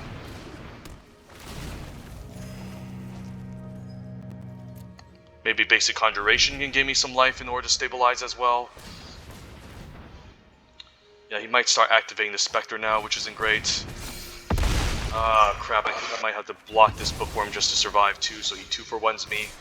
I mean, the good news is I eventually get back my Bookworm anyways. So I think I actually have to block this.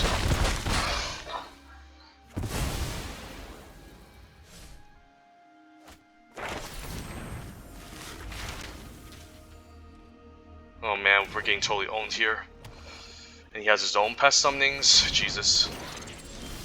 So I might have to just grab the Basic Conjuration here. Let's see. Yeah, I might have to. And then Burying Books to 2/3. I think that's the game plan. Yep.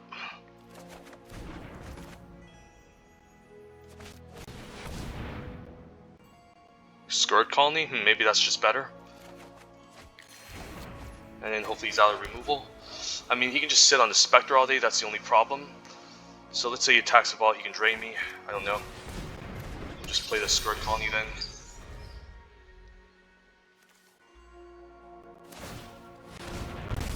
Yeah, he can just sit back and drain me. I guess I don't mind falling down to 1. Might have a pump trick. Ooh, I guess I'm dead, never mind. Okay, alright, that was a pretty disappointing match.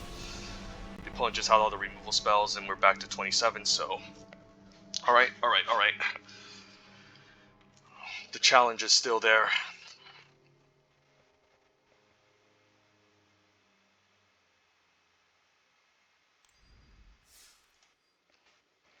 Hopefully these next 3 games will get me the top 10 if I'm careful enough and I don't face against an opponent with double Mage Hunter's Onslaught in a row.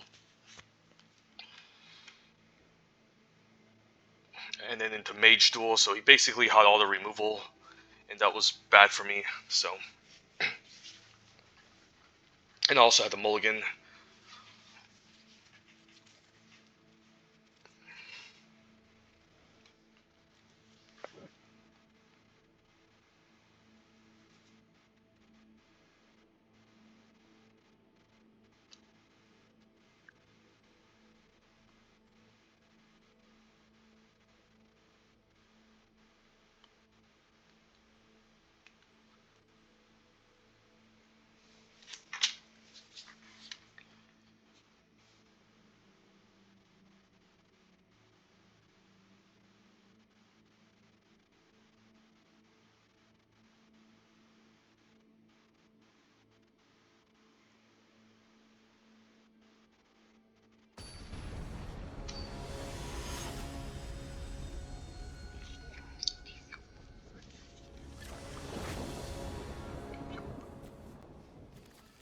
Growth Spiral, doesn't seem bad with Leyline, although it's still slow hand with 6 drops. I still think I'm going to try this.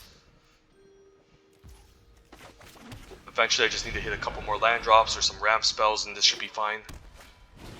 Against an aggro deck, of course.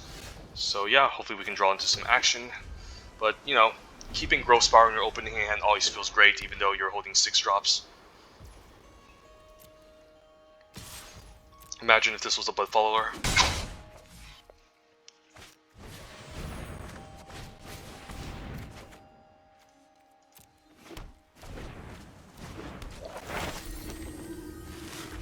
Any creature or field days should be pretty good here.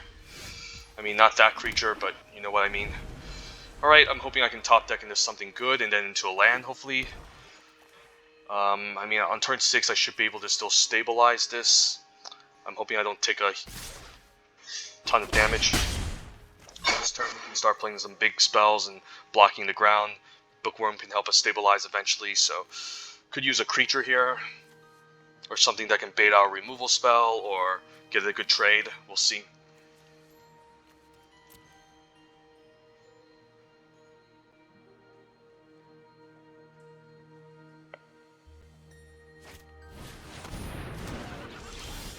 Alright. I guess we'll have to we'll take some hits and then next turn cast a Leyline and hopefully stabilize the ground. So we're gonna fall down to 11 and then we have to wait 2 more turns, get 2 more lands for Bookworm. In the meantime we're gonna get pummeled in the air. So hopefully he doesn't have a Mage Hunter's Onslaught or anything. As I say that, he plays a Mage Hunter. Alright.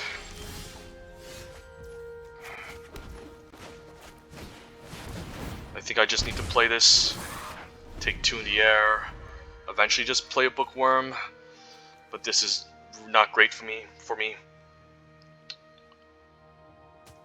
Kept a greedy hand, now I got punished. You could also have a Study Break here to just decimate me. I think I'm going to block the 1/1, and then if he loads up the counter onto the 2/1, maybe I can tap it down the next turn. To prevent the most damage from happening. Eager First Year. Golden Ratio. Yeah, I might just have to Snow Day. Because I don't want to take too much in the air. And then the 6/6 can hold the fort. I can maybe play a Bookworm to stabilize and then draw cards off of a Golden Ratio. I think I need to do this.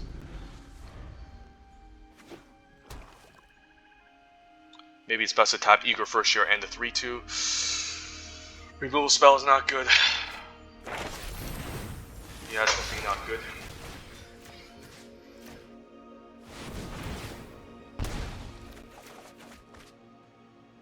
Man, I love all these spells. Unfortunately, I think I need to land, so maybe Golden Ratio has to go. Because I definitely need the life gain and the reach and the Leyline Vacation in order to survive. Well, it's a big creature, so do need to take a turn off here.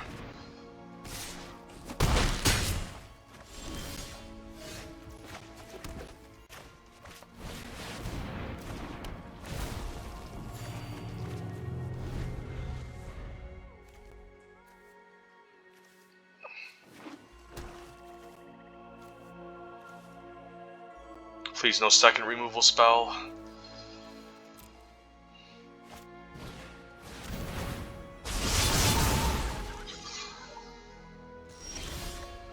Scourge Colony was excellent, so definitely want the Scourge Colony out. Definitely want the Symmetress out, and then the Quantix Pledge Mage seems good.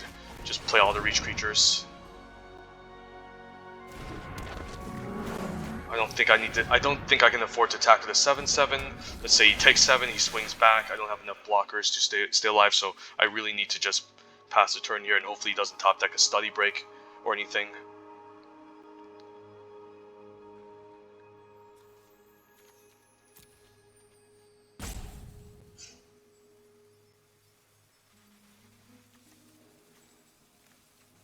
I need to learn into basic Conjuration maybe to stabilize a bit. So no attacks.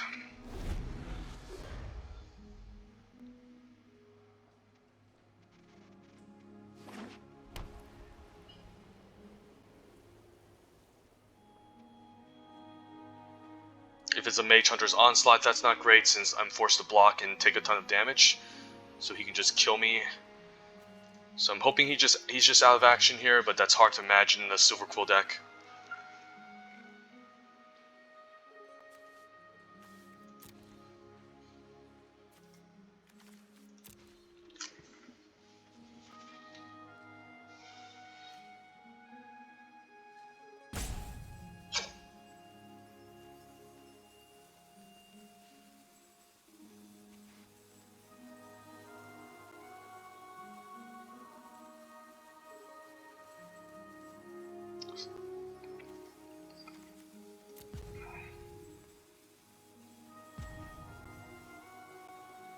I guess he has a Lash of Malice maybe, and he's looking to do an all-out attack.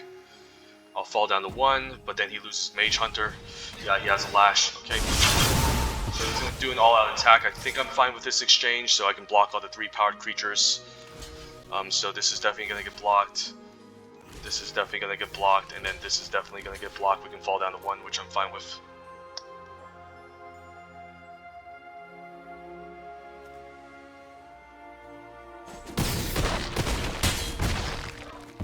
And I still have 3 blockers. So I can start swinging for 7. Okay, a second Lash. A big play could be nice here. Let's just play the ley line. And I think I need to be aggressive here, otherwise I don't think I can win. So I think we actually attack with the 7/7 and keep both back. Otherwise there's no way we can win this, I don't think. Like, sure, if he top decks a removal, I could survive one more turn, but I need to get aggressive at this stage of the game.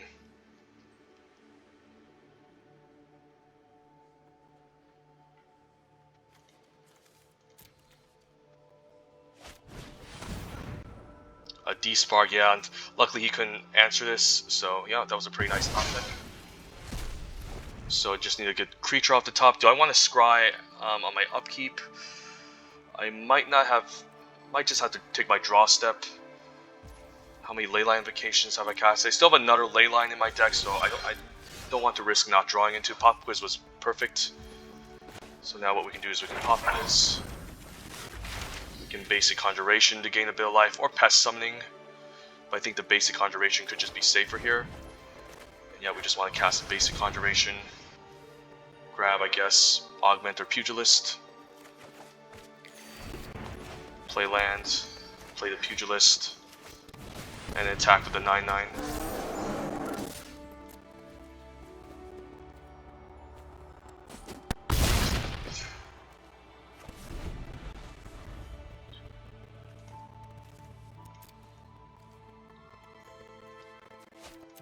Wow, this guy is like a top deck god. But unfortunately, he still doesn't have enough to win here. So if I attack him in the fall, he can chump here. Yeah, he's just dead.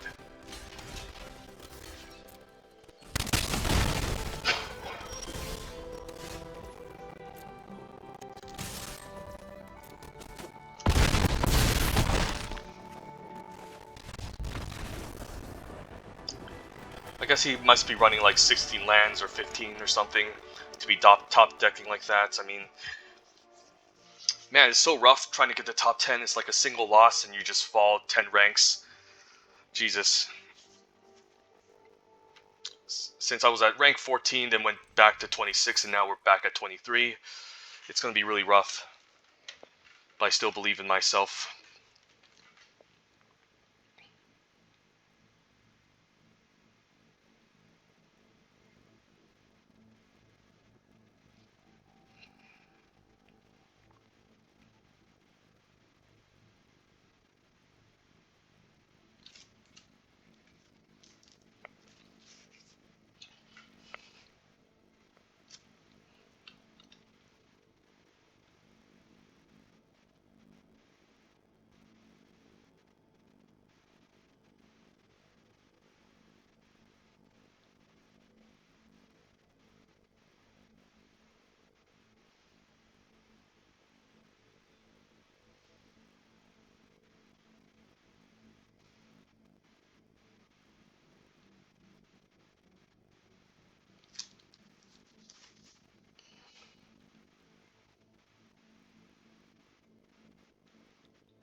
But that was definitely a very close match.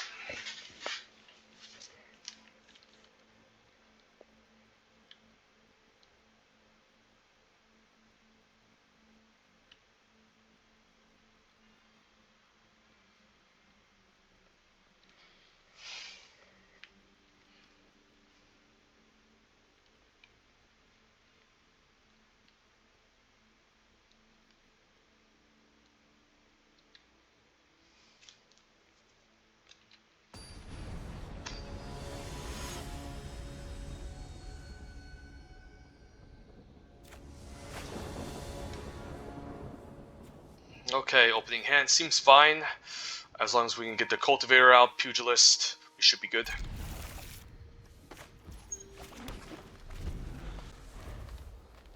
Probably interested in playing out the letter first to just ramp.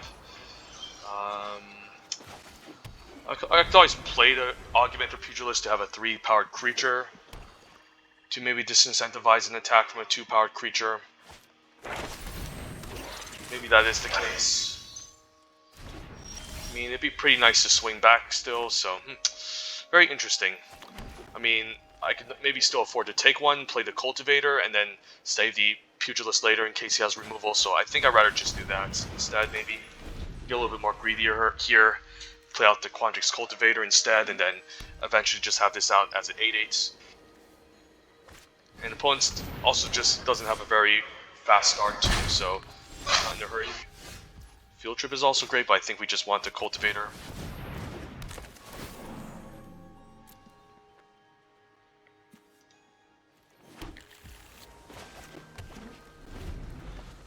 Take 2, then we can Field Trip and Pop Quiz on the same turn. Maybe grab some action here. Okay.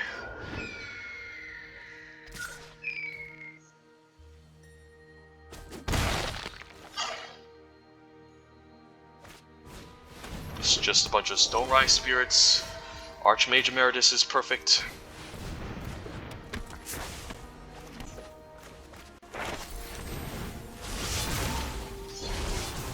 I don't mind being aggressive here. Like, let's say he kills Emeritus, I take an extra damage. I think I should be fine.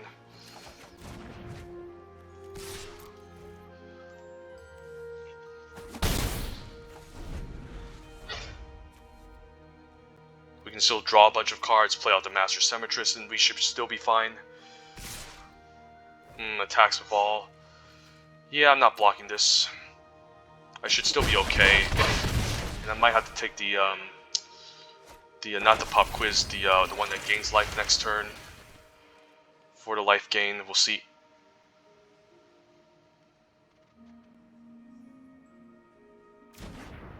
Expanded Anatomy. Alright, I guess I can trade for my Pugilist. Okay, so what we can do is we can play land. I think I need to get the Augmenter down. As much as I love drawing cards with Archmage Emeritus, I think I need to get the Pugilist down here. And then get the Symmetrist down. And then just attack with the 3/4. I just need the board presence here, and then hopefully I can start drawing cards next turn and stabilizing, and then going from there. If he puts this as a 4/3, I think I'm fine trading the Symmetrist, since this is just a ton of damage. If he has a removal spell and he attacks me, I should still be okay. I should be able to win this game, I think. If the opponent doesn't play anything scary like a Crux of Fate and then just develop the board with a bunch of flyers, I should be fine. If he plays like the Mythic, okay, I think I'm blocking this for sure. He might have a Professor's Warning, but I'm still blocking it. And it's a reasonable trade. And then hopefully we can start swinging back and winning. Could easily have a Professor's Warning. Yep. At least it's not a counter. And we can start drawing cards now, so what we can do is, I guess we're interested in also just grabbing the Leyline Invocation, but I think we definitely want the basic Conjuration first. Here. Bearing Books is awesome. Wow, missed. Alright, and I guess we just want to play the Leyline Invocation and attack. with these two, or I can just Bearing Books just to be safer. I guess Pop Quiz and Bearing Books is safer. Nah, you know what? Let's get a Leyline Vacation. We're not cowards. And let's just attack with both of these. And he needs to kill me next turn, which I don't think he can. He can always trump the 8/8.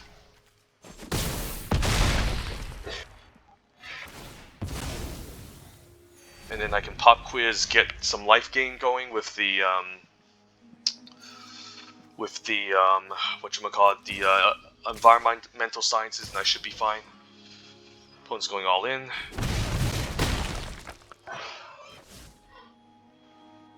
So I could just attack with all next turn and try to win the game that way, but yeah, he's just too far behind here.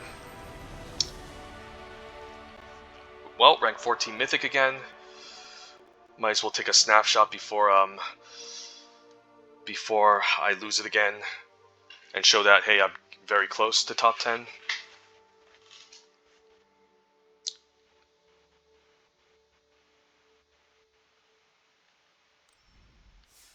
Alright, just one more win, and maybe this final win will get me to top 10. Let's pray and give this a shot. Final boss. One more victory, top 10. And I can show you guys, yes, it is indeed possible. If you draft and take your time and patience and work hard at it, you eventually get there. I might even again aim for top 5. Once I get to top 10, we'll see. Let's see if I really deserve the award. I really deserve the title of a top 10 Mythic, or at least top 5 Mythic. We'll see.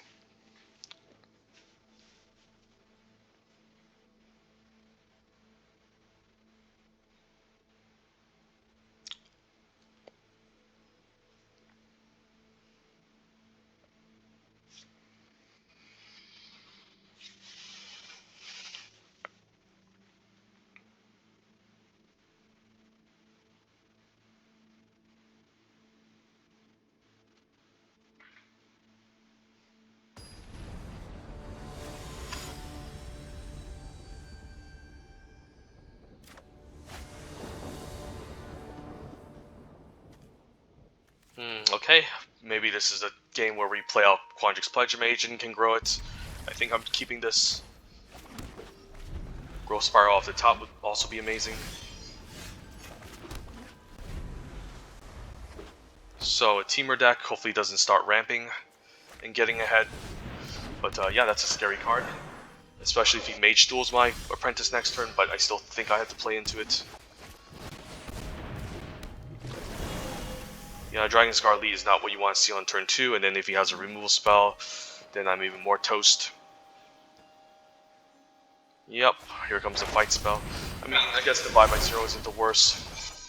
It's still not very good for me. Don't know if I have any way to deal with this though, that's the only problem.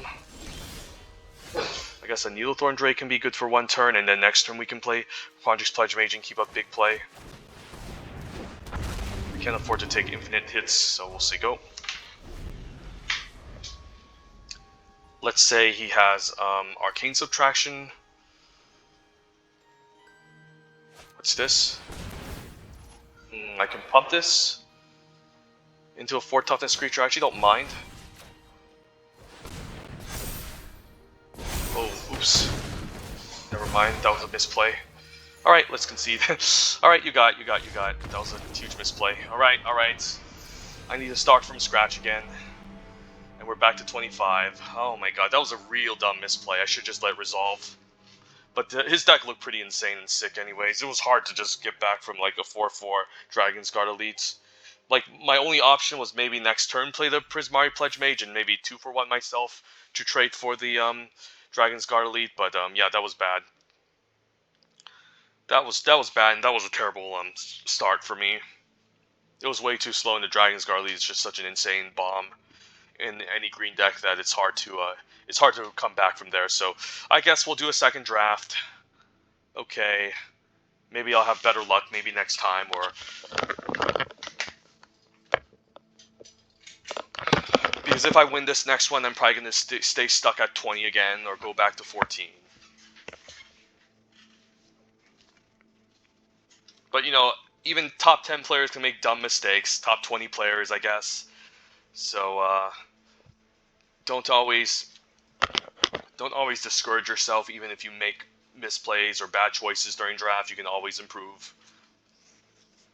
I thought it was going to dodge the Devouring Tendrils, but I forgot about the Magecraft trigger. So that was a huge punt. Wasn't thinking too carefully, so...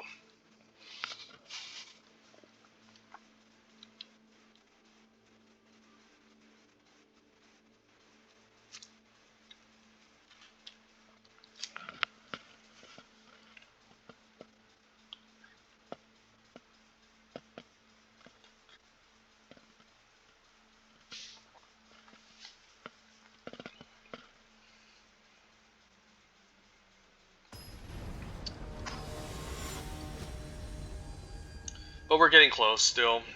We just need to keep trying. And why are they pairing me up with a gold ranking player? I guess the computer is giving pity for me for that terrible misplay last game. And they want me to just get close to top 10, but not really get close to top 10 Mythic, I don't know. Alright, I think we're just going to Growth Spiral to ramp and potentially double spell next turn. Just getting our mana online quicker.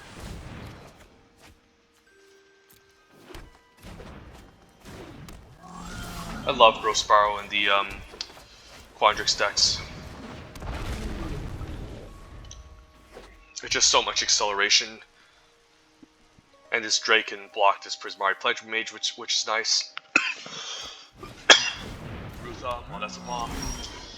Well, it's gonna be difficult to win against Rutha. I can Letter of Acceptance, but I think I'm just happier playing out the Wormhole Serpent here. I can attack for 1. Let's see, he has a Divide by 0, attacks me for 4. I mean, maybe this 1 damage does matter. Yeah, let's just attack for 1.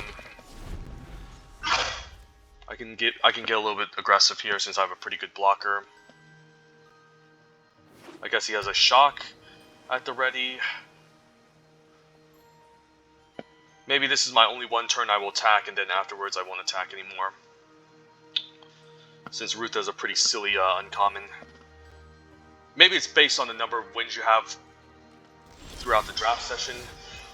Okay, I could just attack for 1 still. And play out Leyline Invocation. Maybe it's best to play it out first. See if it gets countered. If it gets countered, I probably just want to stay back. If it doesn't, then I can attack for 1, which I'm fine with.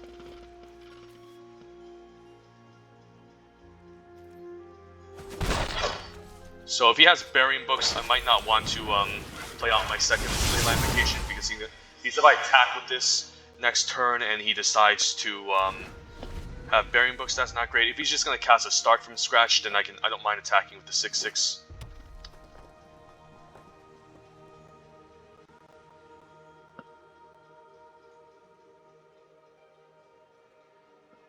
So what he can do is I guess he's playing the Burying Books this. I mean, if he's going to take out a Neothorn Drake, I'm fine. He did his job, he got damage. Thank you very much. And yeah, I think I'm going to attack for 6 here. I can make it unblockable. I can actually, you know what, I can also just draw 2 cards and then play out the Letter of Acceptance. Or I can just play the second Leyline Invocation. Lots of options. You know what, let's just attack for 6 and play out the second Leyline Invocation. We're not going to mess around here. He didn't have a negate, so the second one could be pretty brutal against him. If he has Burying Books, it's going to be bad, but I think we just need the tempo here.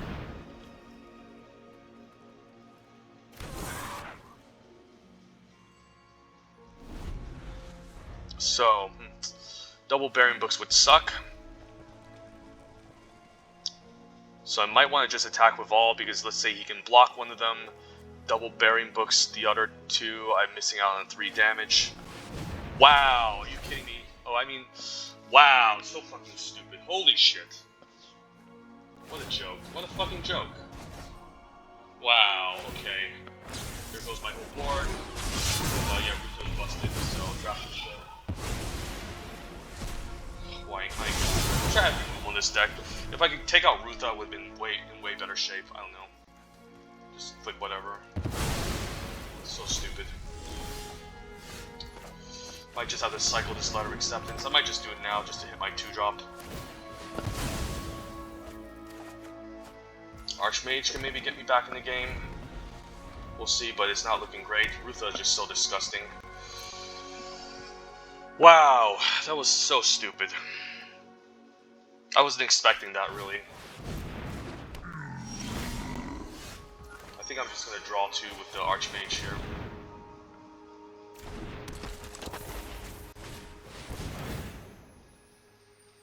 Because this golden ratio isn't going to do much.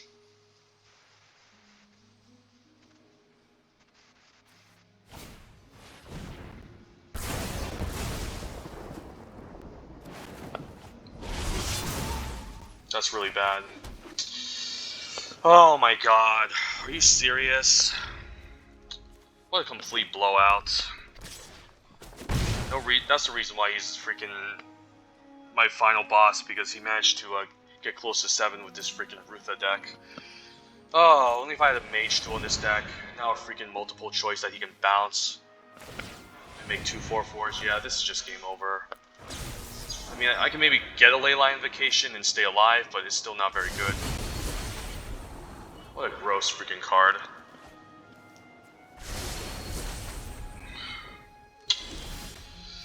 Snow Day, I guess that can buy me some time. I might as well tap on his upkeep in case he top decks like a freaking negate out of nowhere. But still not very good for me. I have to pray.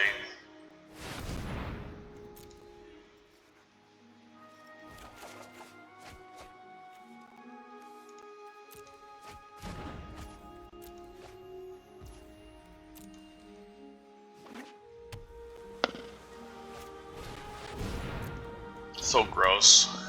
At least I can keep a big play in case he has some removal, and I can grow this out of range in case he tries to double a removal spell. But it's still not very good for me.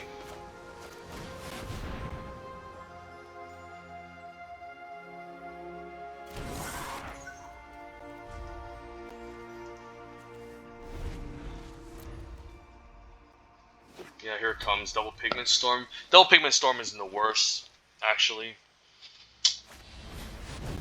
But that's the worst. Okay. Very close, but the last couple of opponents were just insane and they completely swept us. So we're back from the beginning again, rank 39. My god, that was just so backbreaking. I thought I had that game too. He needed exactly freaking Dragon's Approach, or at least Burying Books, since it's hard to deal with double 6/6s. But either way, we got a pretty good win rate here, 6-3. Not the worst, but we still need to get to top 10, so let's keep trying.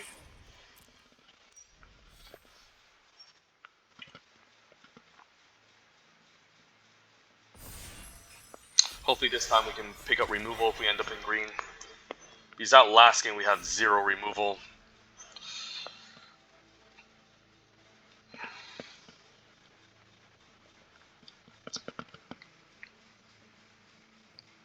Alright, pack 1, pick 1. Premier draft Strixhaven. Will we get to top 10? The rare is pretty bad. The uncommon is good, but it's in 2 colors. Wow, another disappointing first pick. I mean, at common, there's a Blood Researcher. There's Pilgrim of the Ages. Yeah, this pack is just bad. I think the correct pick is just Expanded Anatomy in case we end up in a white aggressive deck. And this is just the most flexible option. Like, Maelstrom Muse is good, but outside of Prismari, I don't really like it. And it's still a bit of a gamble. Whereas if I have an Expand Anatomy in my sideboard for any deck, I'm always kind of happy. So let's take an Expand Anatomy. Yeah, I don't think this card's too good. Now, you have to have a lot of creatures to really get this to work, and it's 4 mana. And at 4 mana, you really want to develop the board with a white aggressive deck, not use a weird trick. It's not unplayable, but it's kind of situational and not that great. Whereas Expand Anatomy just seems like a solid lesson, so let's take it. Hopefully the person to my right passes me a good rare I can build off of. Is this a Cody deck? I mean, it's either Cody or Rise of X this year. There's also Zamone and Humiliate. I haven't drafted the Cody deck yet, but it needs to be in a really specific deck, which is looking to play a bunch of summonings like my last draft. And if you don't and if you're unable to do it, then it's not great. So it might just be the Rise of Exodus here. The Rise of Exodus is a lot more flexible, just a great solid removal spell. You can play this in any white or black deck, and I'd be happy. And that way we don't have to fight over these other two multicolor cards. Like Cody is a more fun card, but you know it doesn't necessarily go well with our first lesson, Expand Anatomy. Whereas a Rise of Exodus deck usually is going to be more creature heavy, so Expand Anatomy can at least plop onto a creature. I don't know, let's just take Rise. If Rise wasn't in his pack, yeah, I would take Cody, but I think Cody's a little bit too risky, especially if we're trying to get to top 10. Let's see if we passed up a powerful Cody deck, and yeah, I guess we don't miss out on much, since now we're rewarded with a Vanishing Verse if we end up in Silver Quill. Had we taken Cody, we'd probably be still looking at this Vanishing Verse and regret passing the Rise of Exodus, but I took a gamble, and my luck paid off. So yeah, Vanishing Verse is just a good removal spell. Might not answer every threat, but it's still really solid. Like 2 mana is very efficient, and sometimes you do snipe something very good with it. So Vanishing Verse seems great, and then maybe we can lean towards a Silver Quill aggro deck. Another Rise of Exodus. There's also Mage Hunter's Onslaught and Study Break. I could diversify a bit and just take the Mage Hunter's Onslaught as a 4 mana removal spell. Like I do like Rise of Exodus more since you can learn, but if we have too much expensive removal spells in the late game, it's going to be kind of clunky. And even though you can learn, 6 mana is a lot, and if you're in a super cool deck, typically speaking, you want to keep your curve low. We could also set up for like a Mardu control deck or just black-white control.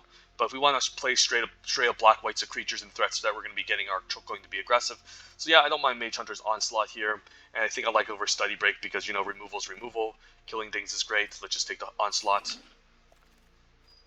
And then I guess we'll take Hunt for Specimens, although there's a Silver Quill Pledge Mage. I think both of these are close. I think they're both definitely over the Eager First Year, Pretty Late Rutha, and the Elemental Summoning. So what are we looking at here? Might just be the Hunt for Specimens. As much as I like this Silver Quill Pledge Mage, I think we just want to prioritize 2-drops, and just the ability to learn right away immediately to grab our Expanded Anatomy or potentially Inkling Summoning is quite powerful. So I think I prefer to Hunt for Specimens over the Silver Quill Pledge Mage. Otherwise, Pledge Mage would be quite nice, and hopefully we can pick up one later. But we'll take Hunt for Specimens for now.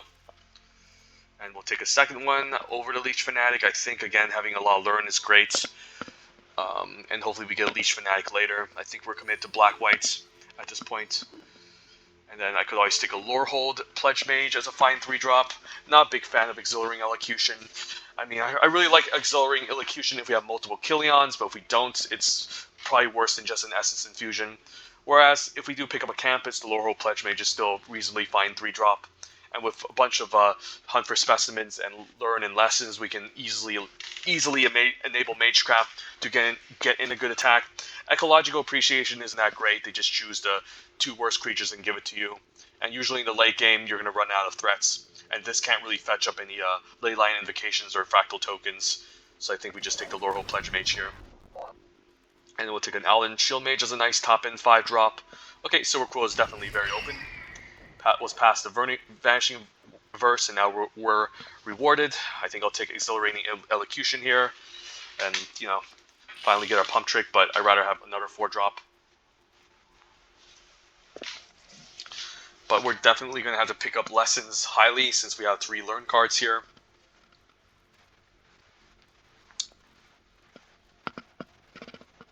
Maybe this is the deck that gets us up to top 10. Just play a busted Silver Quill deck. Yeah, Introduction is a nice backup plan if we run out of removal. We can try to fetch this with a Hunt. Typically speaking, I like Necrotic Fumes more because it plays so well Hunt for Specimens. Here we're just going to take Professor's Warning. I always like 1 copy in the Silver Quill deck. I'll never main deck 2, but 1 copy has been proven to be useful, just giving my creatures indestructible. And also just putting a counter sometimes as a combat trick is nice. I've seen people play 2 copies of this and gotten away with it. I think that's like a criminal, but, you know, I could be wrong. And Eager First Year Wheel, so we're setting us up for a nice aggressive Silver Quill deck, and this is good. Because it's the deck with the highest win rate, and if we need a deck that can propel us to top 10, it's going to be this one.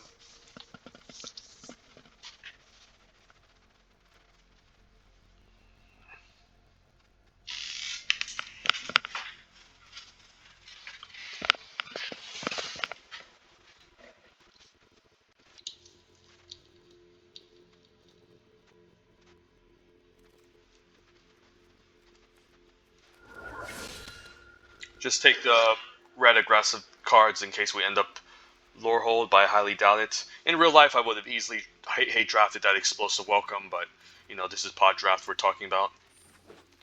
Okay, do we get rewarded? And that's a great bomb. Yeah, Sedgemoor Witch is great in any black deck. Obviously, best in Witterbloom with the pest tokens, but come on, this is a 3-mana 3/2 Menace, which is still great, and you can just make 1/1 tokens all day. It also plays well with Exhilarating Elocution if we're looking to go wide. Otherwise, we'd be looking at a Combat Professor as the second best white common behind Guiding Voice, in my opinion. Mini Sarah's Angel, essentially, just so impactful when it enters the battlefield. I think back when pick one out of this pack, yeah, I would take Sedgemoor Witch over Time Warp. Time Warp is cute and fun, but unless you are ahead or you can KO them the following turn, this isn't that great. So you definitely want to cast this on a turn where you can kill them the following turn, which is fine, but I still would take Sedgemoor Witch. And then, between Combat Professor and Environmental Sciences, I would take Environmental Sciences if this was pack one, pick one. I might even take Environmental Sciences over Time Warp. I think Time Warp can be good in the right situation, and it can be very medium, but we're definitely taking Sedgemoor, which she's just one of the total bombs you need. There's a Lash of Mouse and Guiding Voice, and Agonizing Remorse and Pest Summoning. It's probably just Guiding Voice here. I could use my first copy, and it's important to just pick up this one copy of this more than the Lash of Malice. Lash is also quite good, like Black Shock is really excellent. And the funny thing is I've actually seen the Guiding Voices table more often than not. Currently we already have 3 Learn cards and we only have 2 lessons, so I guess we don't have to prioritize Learn as much. Yeah, just from my experience, I've just been seeing the Guiding Voices table, so I might prefer the Lash of Malice here. It's important to have Shock in the set, which is essentially what Black is given, since there's also other opposing Silver Quill decks that can play their cheap creatures early, and you need to react to them. Yeah, and we could use one since we don't have one yet. So yeah, I'll prioritize this Lash, but I think Guiding Voice is close in power level. And I think I like the Arrogant Poet as a fine 2-drop. Gotta take the 2-drop over the Spectre Fence, which is a fine 4-drop. Better in Witterbloom where you're trying to stall and be more grindy, get to the late game, play a bunch of lands and activate.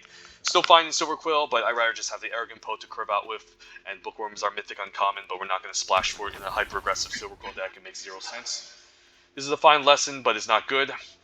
Don't mind just taking a second Mage Hunter's Onslaughts, or maybe take the Campus this time. Might just be the Campus. I don't really like double Mage Hunter's Onslaught that much, because on the 4-drop departments are usually just better spells to cast, and I don't mind main decking an Exhilarating Elocution now that there's a Sedgemoor Witch, and I want to make room for at least a creature on turn 4 instead. Academic Probation is a very mediocre lesson still, and Study Break is just better. Let's just take the Campus. I think we need some fixing here, and then if we never pick up a Campus, the deck can be kind of awkward, so I'll prefer it here. Here, there's another Lorehold Pledge Mage. I think a second one is not super amazing, even though we do have a Silver Quill Campus that can fix for it. I might just take Promising Dusk Mage here. It's actually not that bad. And then, don't think this card is terrible, guys. It's not by any means amazing, but it's still a fine 3-drop, and if you put a counter onto it, you can still trade it off. And I've talked about this multiple times, but Promising Dusk Mage I don't think is a bad card. Let's just take it here. Gives me a fine 3-drop. And then, in case I make a bunch of pest tokens, the Village Rites could be okay. I mean, Village Rites is also nice in Hunt. And while late, Eliminate, pick 7. Okay, we're definitely taking it here. Love seeing this late.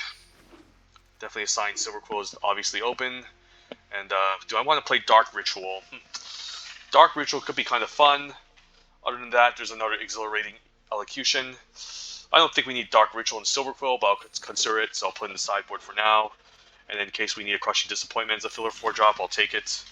And Agonizing Remorse is nice. Usually Humiliate is better, obviously, since it puts a counter onto your creature. But this can be a filler in the face of Humiliate. It's still like a good turn 2 play, I think, that can trigger Magecraft. So I don't mind having the Agonizing Remorse, but we're definitely kind of creature light. I could use an extra 5-drop, maybe a couple 2 more 4-drops, another 2-drop, and maybe another 3-drop to round out the curve. But right now we are kind of creature light. It seems like there could be another white drafter at the table, and maybe the thing is, I think Silver Quill was open for my right-hand side, and for my left-hand side now, I think Witterbloom is more open. But hopefully the person from my right-hand side rewards me with the Silver Quill cards. Like the first pack, since he did pass a Vanishing Verse to me.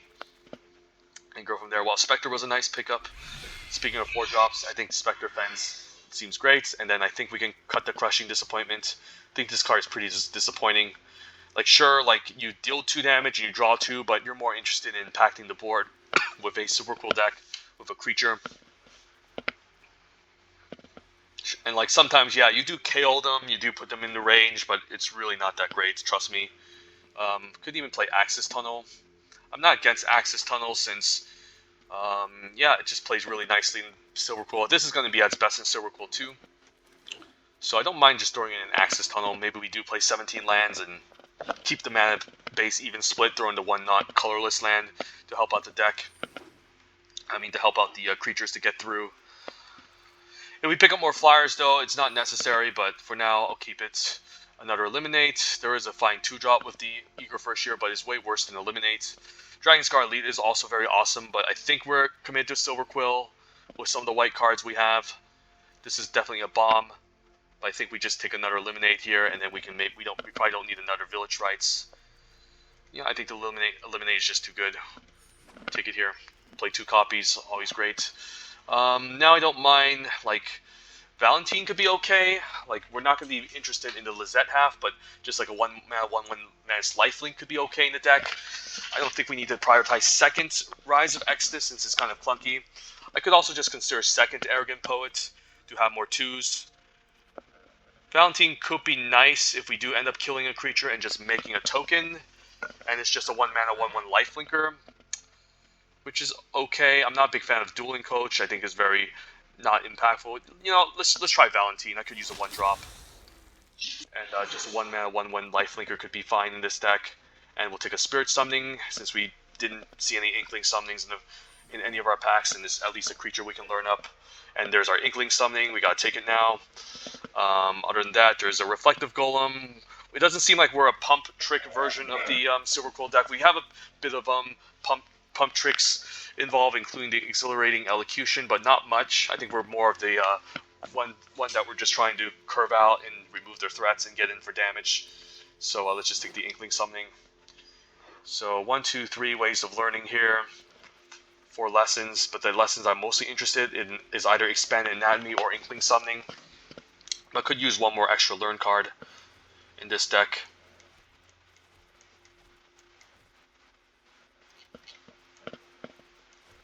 One, 2, 3, 4, 5, 6. So -6. We just need 2 more cards, or 3 more, depending on my curve. I can even go 16 lands if I want to.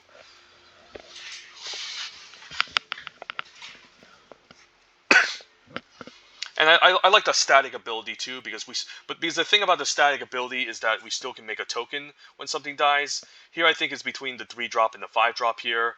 I can take a Shadewing Laureate, can be a fine flyer on turn 3. Silver Quill Pledge Mage could also be decent, but we do need to enable Magecraft for it to fly over. It does hit harder though, but it might just be the Shadewing Laureate, just because you can just cast it immediately and it flies. We don't have too much flying going on to synergize with it though. So it might just be the Silver Quill Pledge Mage instead. Not sure. Yeah, just take Shadewing Laureates. It might be incorrect, but it's still fine. And now we'll take an Eager First Year as another good 2-drop for the aggressive Silver Quill decks. And then I think I want an Allen Shield Mage at 5, since we could use another good top-end flyer. And then Study Break I do like, just to have an extra way to learn in this deck, and also a fine trick that we can use. So I guess now we can just put everything now to the sideboard. Definitely going to main deck 1 Study Break. And nothing here. So, okay, Rise of Exodus. I mean, I do like double Rise of Exodus, so maybe this is still a 17-lander, so I probably can't run the Axis Tunnel, but we need to go 17 lands. We do need to make some cuts from this deck, which doesn't feel great. Maybe we do just need to cut the Promising Dust Mage, even though it is a 3-drop. We don't have too many ways to put counters onto creatures. I can also run Defend the Campus over Exhilarating Elocution, or just run a second Silver Quill Campus, not sure. Yeah, just play the second one. Seems better. So we're 24. We could just run 16 lands with Double Rise. I don't know if that's criminal, but we are lacking some creatures in this deck. Yeah, we're lacking creatures, so we might have to just run 16 lands and just go for it.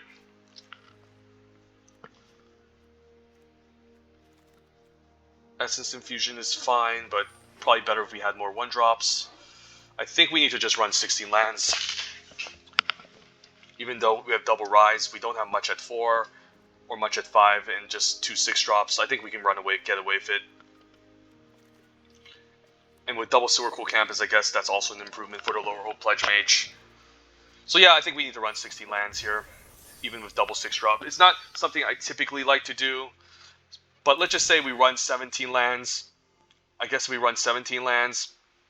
The cards we're interested in cutting is like Exhilarating Elocution, which I think I need at 4 because we're lacking 4s.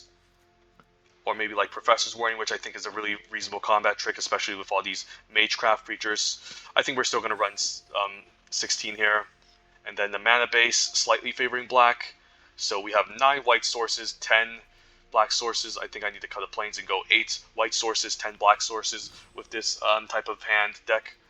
Looking at the sideboard, let's take a look at all of our learn cards. 1, 2, 3, 4, 5. 5 learn cards and how many lessons? 1, 2, 3, 4, so seems about correct. And then from the sideboard, which card do I want to introduce? Crushing Disappointment, I don't think I need, even though it does help me hit my land drops. I think the Exhilarating Elocution is a better finisher for the deck. I could also just cut the Exhilarating Elocution, just throw in Essence Infusion if we're running 16 lands. You know what, maybe that is correct. I could just cut this and then just throw in the Essence Infusion instead to keep the curve even lower so we will have more 2-mana plays. Because I can imagine this being really clunky, and we'd rather just double spell instead, play Eager First Year and the Essence Infusion or something. So I think that's way better. And then I think we're just going to run something like this. Yeah, let's give this a shot.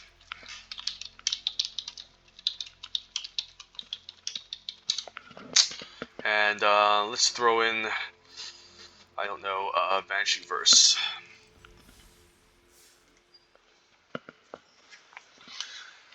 The first draft we did was really close. We almost got to top 10 a couple of times.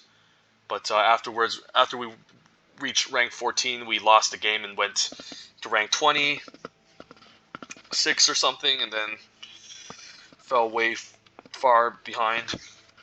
I think now we're just stuck at 20 or something. I don't know. It was definitely very, very rough. But yeah, it's not easy getting the top 10. But I promise you it is possible, and I will show it.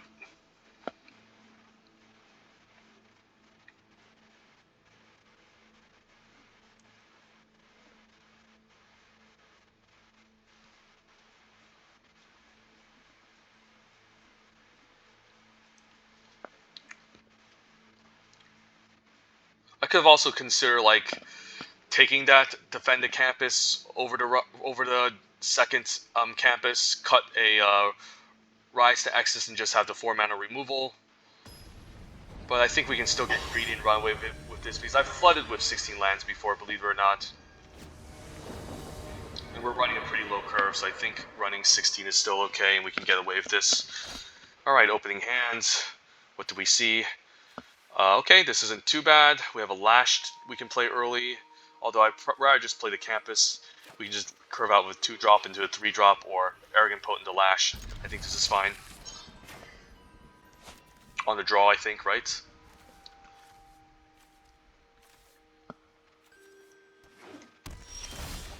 Ooh, Valentine? I could play out Valentine and start getting aggressive, but then the curve is going to be awkward because I might need to... then it might need me to force a Lash, so I think the campus is still correct here. I might actually just leave the Arrogant Poet Tomb. So let's say we get a land next turn, I can still play like a 2-drop Hunt into Valentine, so let's play the Arrogant Poet. Just applies a little bit more pressure and damage. Vortex Runner, I guess we're flying over. No land, so getting punished here. Let's just fly over for 2, cast Hunt for Specimens.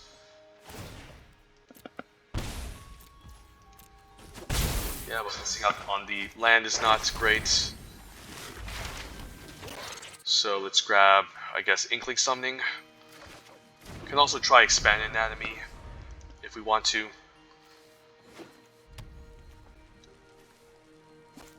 Yeah, Rutha, the card that killed us in the last draft, is not a nice card. Land is good. Might want to play out the Dust Mage instead. Let's say he uses like a removal spell here with Rutha. That's not going to be great. So what can I do here? I can't really. I think it's either Dust Mage or Inkling Summoning. And it's probably still Inkling Summoning, but the Dusk Mage can block the 2/3 as well, which should be kind of useful. I don't know. It's kind of difficult. Let's play a Dusk Mage instead. We'll attack the 2.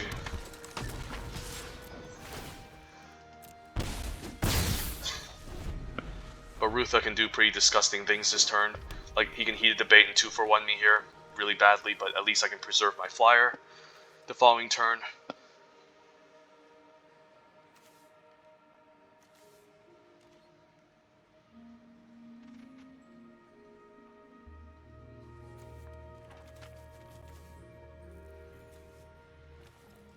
I can see an end of turn like removal spell might include something. I could also attack with both, and if he blocks, I can always Lash Rutha to kill him, but it can be kind of risky. So I think we just attack with an Arrogant Poke, give it flying, and then see what he does here.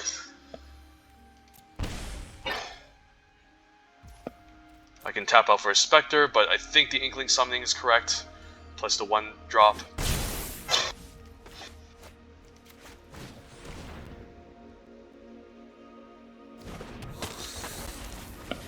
You can see Rutha bounce end of turn and kill 2 creatures or draw a couple of cards, we'll see. And does nothing, wow. Well, that's good. I mean, it's not great that Rutha is still on the board, but, you know, it's not the worst. Pledge Mage, I'm hoping I can just Lash and get rid of. Study Break isn't bad. I could Study Break these both, attack, and then Lash Rutha if he decides to block. It's really not that bad. Yeah, I think I do this. I mean, I guess I can try to Lash this first. Let's Lash this. See what happens. Ooh, now I guess I can pay 2 to make a 1/1 token. Do I want to get value here? It's not that bad. I can still attack for 4. If I tap these 2 down, how much am I getting in for? 1, 2, 3, 4, 5, 6, 7, 8. Put them down to 6.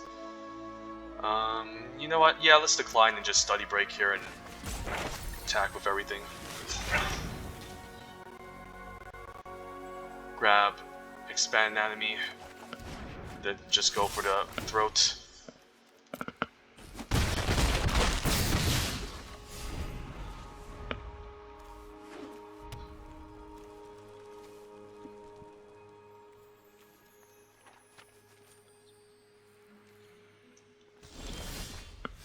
Eager First Year. I could Expand Anatomy and get greedy, but I still think I'm just going to attack with all the flyers. I can send in the whole team as well. Let's say if I send in the whole team, he can block the token and block by 2/1. I can still get in for 5, I think. So I think I just send in the 2 here, and I'm paying for the 2 life to fly over. You could have a stupid Burying Books here too, which can be kind of annoying.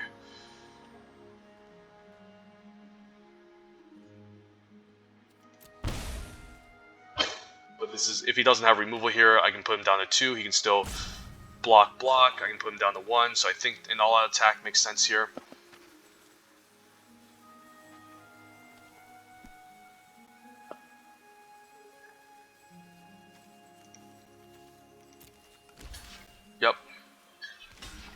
Yep. And then probably a bounce spell or some removal spell,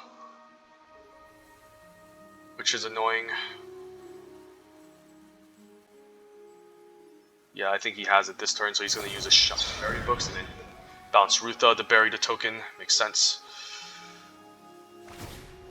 Yep. I mean, we still get it for 1. It's not the worst. But at least I can fade out the Burying Books. And then we can still play out Spectre Fens and Expand Anatomy on it. And he still needs to set up Rutha here and needs a good spell. So Rutha is busted, but you know, you really need a spell to go off with her. I guess we can just onslaught, Mage Hunter's onslaught here, and then do we attack with all? If we do, he's gonna go down to. No, I think we just attack with these two because he can just block this and stay alive for one more turn. But Rutha definitely needs to go. I can't let her copy spells and removal all day.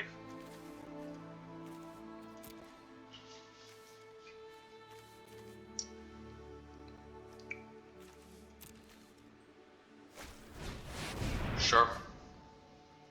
I mean, the expand enemy will force him to chump at least.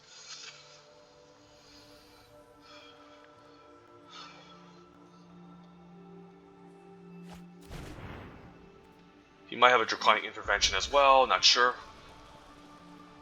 Might just double spell instead. And if he does have Draconic Intervention, I still have follow-up Alan Shield Mages to help me close out the game, so we're just going to double spell instead as they go.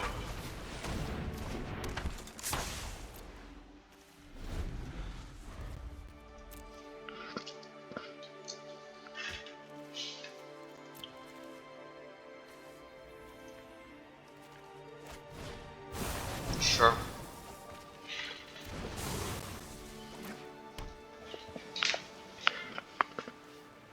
So we can pump Valentine, attack with all, give this flying, this gets pumped. He can get a value block here, but it's not great. So yeah.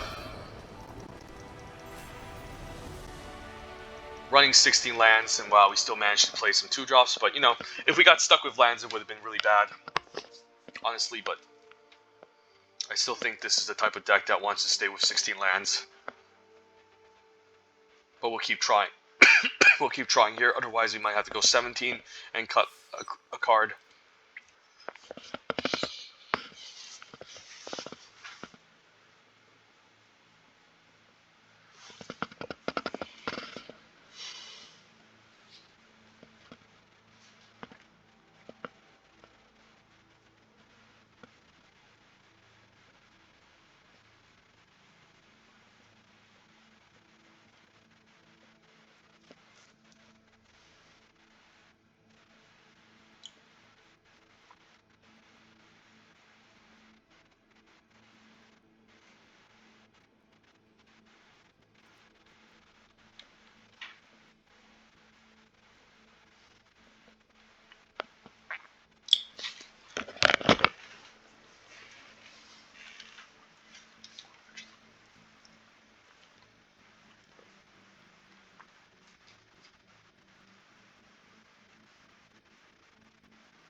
Okay, eager first year, but Valentine on 1.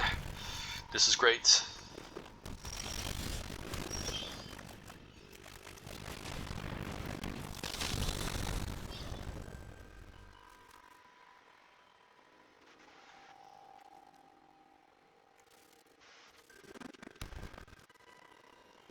If it's... I might want to kill that just to slow him down. As much as I like to develop my 2-drop here, I think I just need to slow him down and attack for 1. And I can't pay the cost anyway, so I think I need to do this. Yeah, it's just scary seeing the Quandrix deck's ramp, so I think it's important to just take it out immediately before it becomes a problem. I think I just play my flyer and start going to town with it. Could also trade here, but we'll see go. There's some value with keeping Valentine around because I can kill something and then make a token from it. Don't mind taking 2. Yeah, we'll take 4. We can play the Promising Dust Mage, which can block well, and then attack for 2.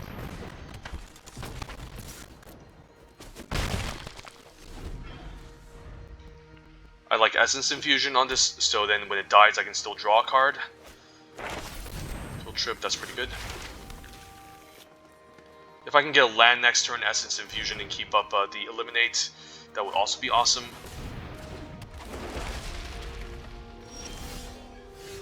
Unfortunately, no. I think I'm fine casting Hunt for Specimens, or just use Essence Infusion on a 2-2 anyways to put a clock on him.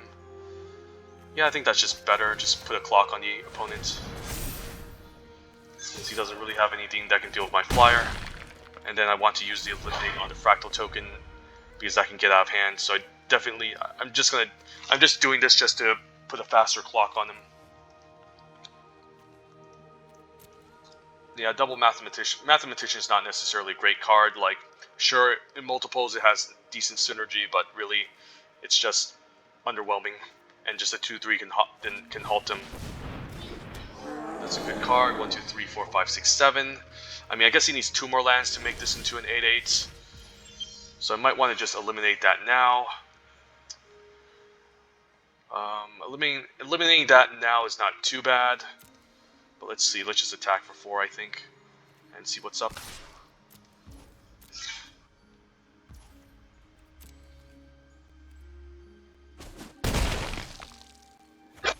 So I can respond by eliminating the Augmenter Pugilist end of turn. I can also Hunt for Specimens here, but we'll just say go. And then end of turn when he decides to activate the Overgrown. Yeah, let's just eliminate the Pugilist in response here. And hopefully he doesn't have a Snakeskin Veil.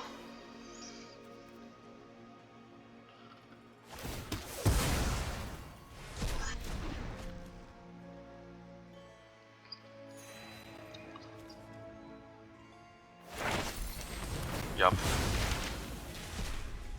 Also exile so you can't get back from the graveyard, so Valentine is pretty decent at preventing Ether Helix shenanigans.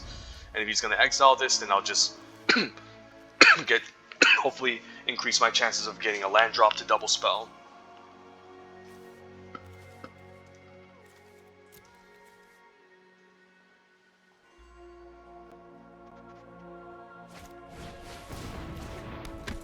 Play land into Annihilation. Okay. So his plan is just to make a giant fractal. So I'm quite happy I actually took out the Pugilist, since it was going to be 8 power and 8 toughness, and he was able to get in a good attack. So luckily I killed it early. That's okay, but the problem with green is, again, they just don't have any good ways to deal with flying. So yeah, let's just attack for 4. And then we'll hunt, and then maybe Eager or hunt again. I'm liking the Inkling Summoning and Expand Anatomy. You know what, let's just grab both of them now, while we can. Or we can grab the removal spell, but yeah, second Inkling Summoning puts out another flyer. And we should be able to seal the game. He might be forced to just use this on the Shadewing Laureates, and we should be fine. We still get to draw a card, play out the Allen Shield Mage, and have the extra flyer up.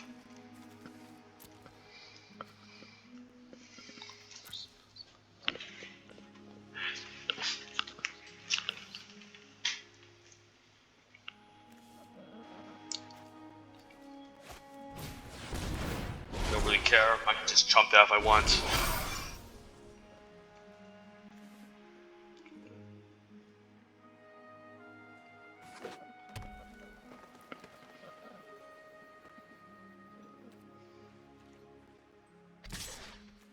I could just chump that. I mean, it's really not the end of the world taking 4. And my chump blockers are probably better against like the Fractal Summoning anyway, so I think that's fine just preserving my tokens and taking 4 for now.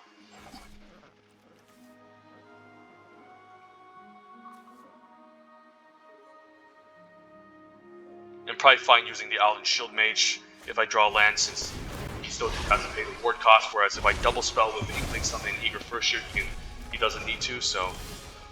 Alright, land is good. Play out the Allen Shield Mage, and then just take it from there. Also fine taking 4 again, because I can just... I want the Pest tokens to chump the Fractal Summoning. Symmetris is great, but I can just put counters onto this. I can also just exile this too.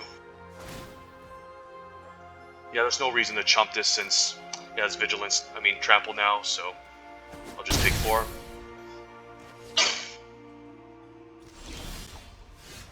I can Remorse that. And I don't hate that. Let's just Agonizing Remorse the Fractal token, I think. Or at least spy on his hand to see what's up.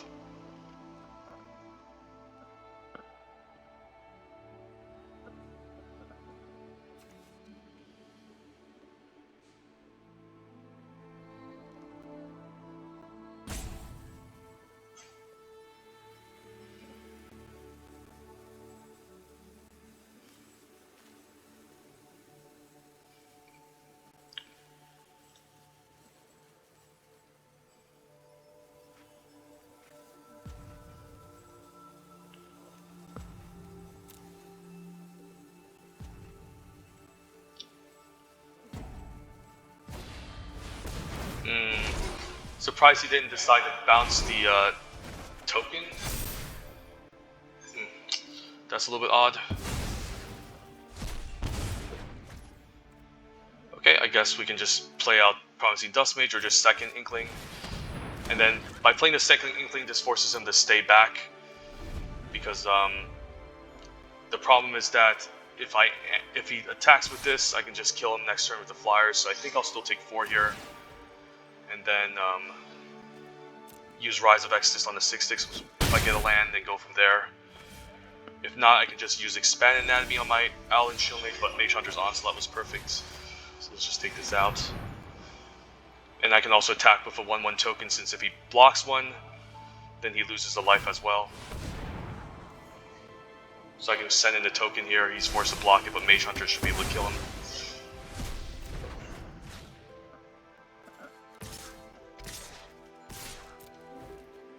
And this should be lethal.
Okay, this is not an amazing hand, but we're on a draw. I think I have to keep this. Ooh, Campus is good.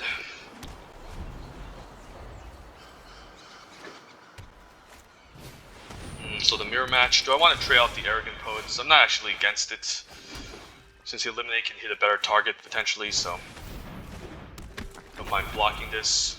Or I can also just take it. Yeah, we'll block it.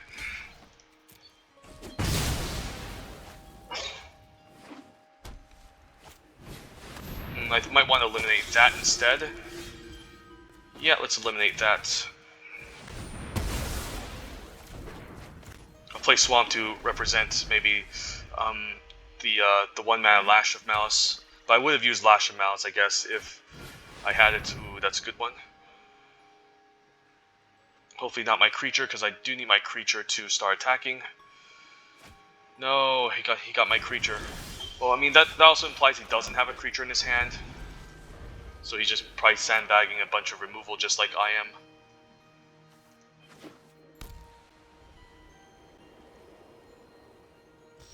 So it's basically just a draw-go game. And we're getting to 6 mana in this game, so hey, we'll eventually cast Rise of Exodus at least, unlike the last 2 games that we just played.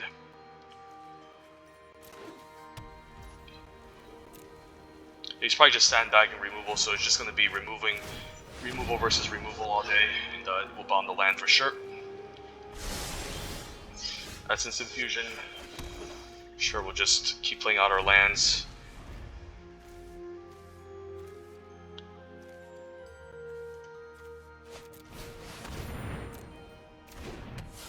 I think I just far off the eliminates. He might have Beaming Defiance, but it's okay.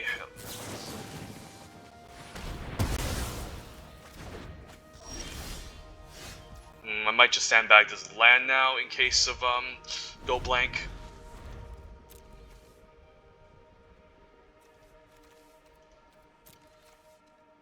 But this is probably one of the most awkward Silver Quill mirror matches I've faced, where both of us are just holding on to a bunch of removal. Lash of Mouse is actually pretty nice.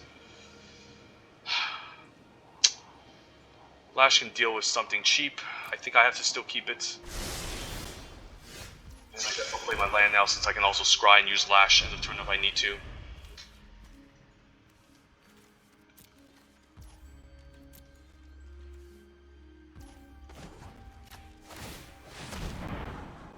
Rise. I mean, I'll take all the removal. At least have the campus in the late game to get better with. Do I even want to Lash that? I don't even think so. I think I'm fine just taking 1 from it and using Lash on something like, let's say, an Arrogant Poet instead. But this is one of the more weirder games I've ever played. And my Professor's Warning can give this indestructible as well, which is nice, so we'll just say go.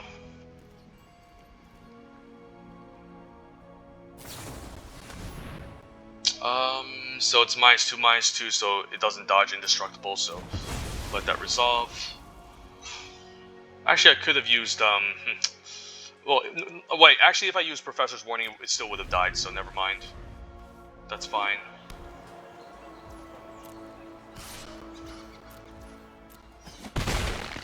So he's probably sandbagging like a Beaming Defiance or something.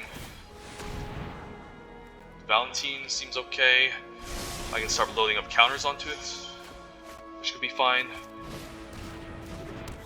And then we'll just say go. Not sure if I even want to put counters on it yet.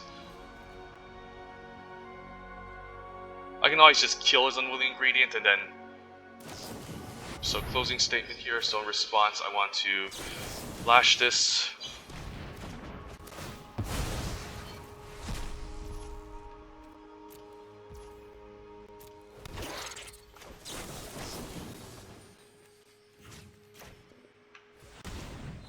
Give it indestructible. So we can start making tokens with the Mage Hunter and going off from there, so yeah, not bad. This is so hilarious, jeez, we're just exchanging removal spells. These are the fun games of Magic.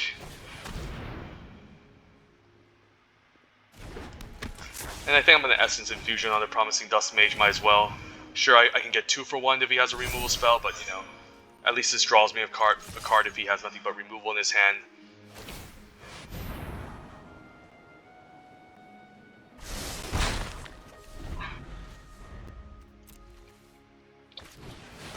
Wow, Liliana. At least I can take out Planeswalkers. And at least I draw a card. This is my favorite part. Watch the Man, these games are so fun. Fade. Yeah, let's just kill it now and not mess around. Whatever. Liliana I is have no more joke. important things to do.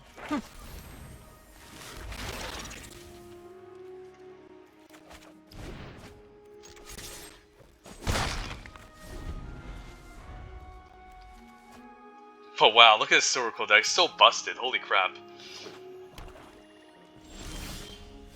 Okay.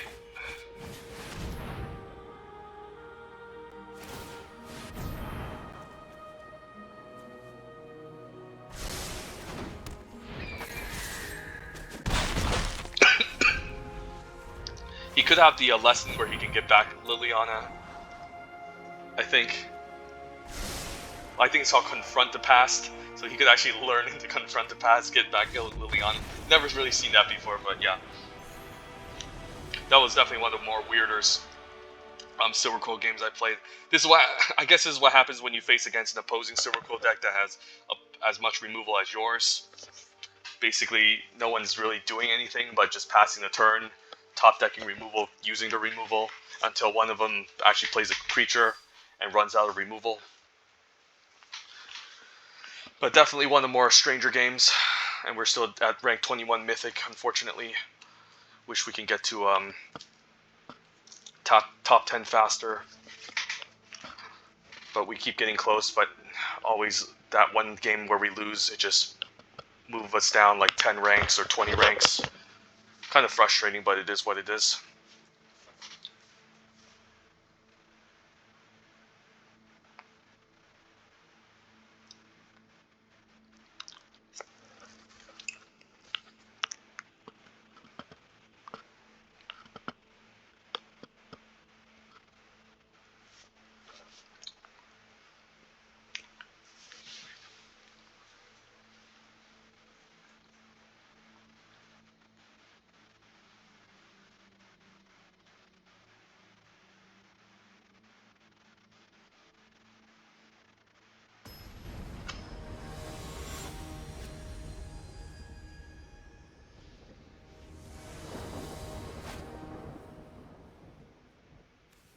Okay, opening hand. Alright, Valentine.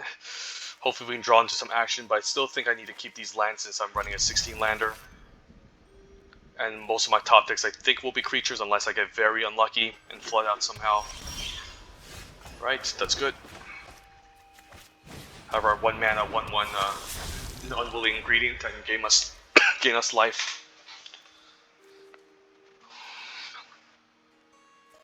Obviously the green half is way better, but you know, still fine, and I think I need to eliminate that.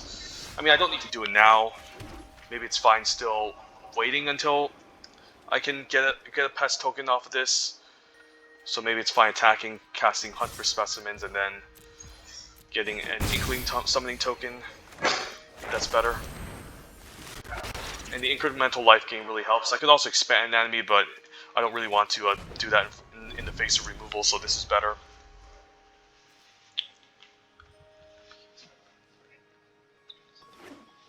So we can set up the turn where we can eliminate an Arrogant Poet or Study Break and eliminate the following turn. Okay, that needs to go. Thank God for Eliminate. Yeah, I'm not letting this untap. As much as it ruins my curve a bit, yeah, Ruta has to go.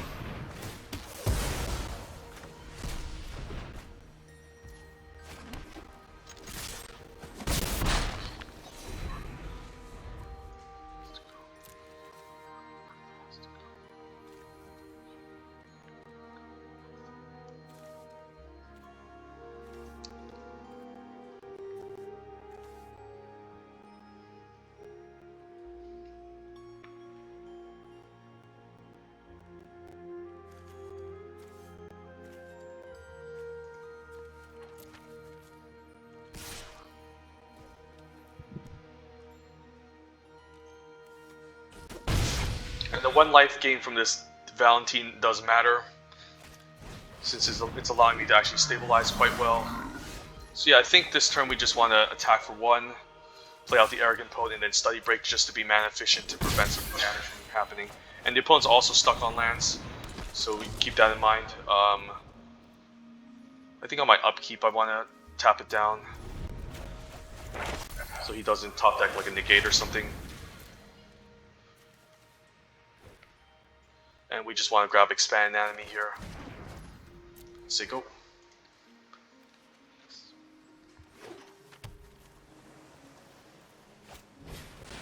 Cultivator is pretty good.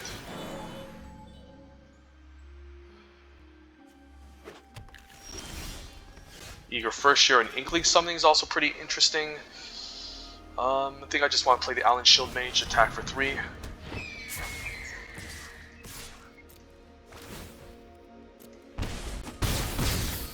And I can always chump with the Pest token if I want to.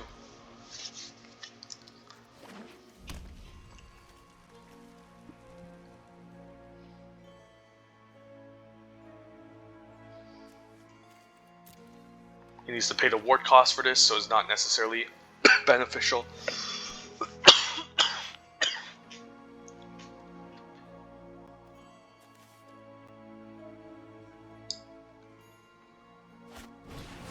Tanazir, wow. Yeah, Tanazir Quadrix is a bomb. Yeah, I mean, I guess that's the reason why he's Prismari splashing green. But I still think I have to expand Anatomy on the Alan Shield Mage this turn. I think I'm still fine taking 3 for now. Yeah, that's necessary. Hopefully we can find a Rise of Exodus to deal with this, but I still think we have to get in for 5 this turn.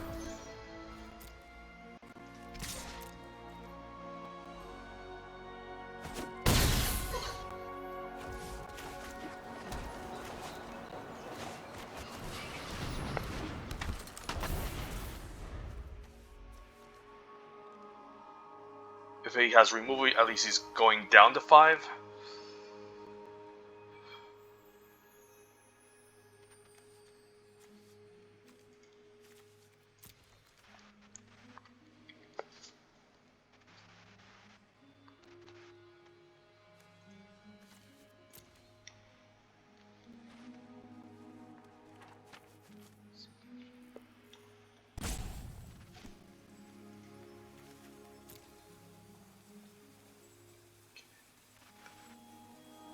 Could be a Mage Duel, but he still loses 3 life. I'm hoping I can top deck like a Pump Trick or some sort of way to take out Tanazir in the meantime.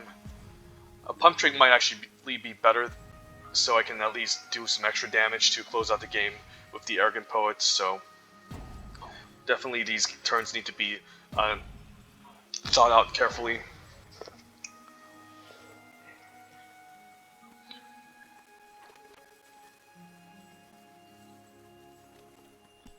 It could just be a Mage Duel here. Long passes the turn. Ooh, Rise of Exodus. Yeah, I think I just go for it here and then hope for the best.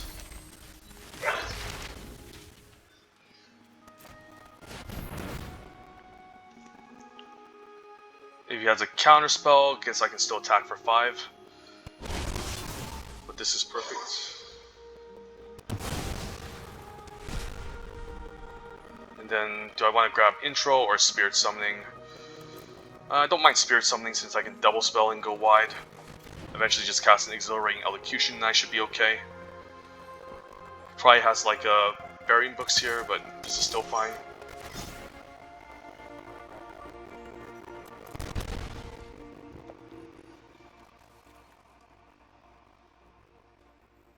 Maybe see a big play, just an Arcane Subtraction. Sure. Into maybe a Burying Books.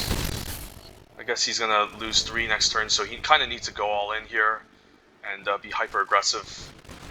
In Jane's Mastery, he's not gonna do anything. And I still get to scry here, make some treasure tokens, so it's actually pretty good for me. Don't think I need any of this, let's bomb both. But yeah.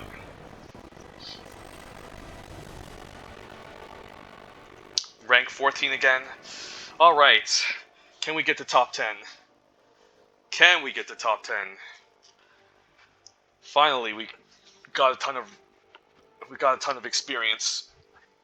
Are we gonna get sidetracked again? Is some sort of endgame boss going to squash us and delete us from existence and have us restart all over again from scratch? Find out on the next game or the next episode. Who knows? But yeah, rank 14. Let's do this. Come on, final boss. I mean, not the final boss, but still, you know.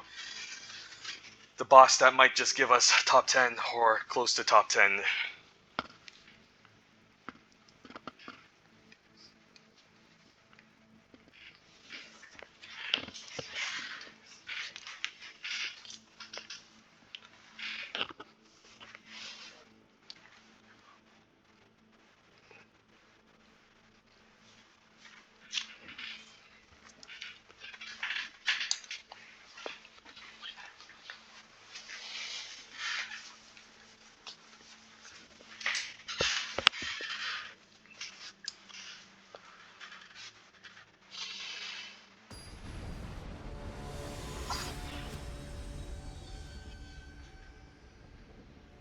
Alright, rank 14, Man-Bat, final boss. Or close to final boss. Opening hand seems pretty good. We have Arrogant Poets, three removal spells, both colors. This this is probably a hand I don't mind keeping since it seems like one that can potentially get to 6 to cast Rise. So this seems fine. Maybe against an opposing aggressive deck. I think I need to take that out. Actually, let's hold on to Lash. There's a chance he can Guiding Voice onto this and I can punish him. But if he does nothing end of turn, then I'm just going to, okay, now we can punish him. Get a nice 2-for-1, prevent him from learning. This is why Lash is so important. Thank you very much.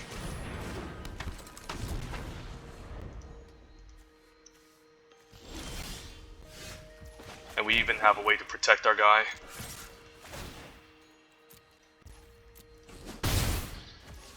Even eliminated the turn. That's why Lash is so important. That's why I took it over Guiding Voice, is because of dumb decks like this, going Clever Luminmancer into Guiding Voice into like Inkling Summoning.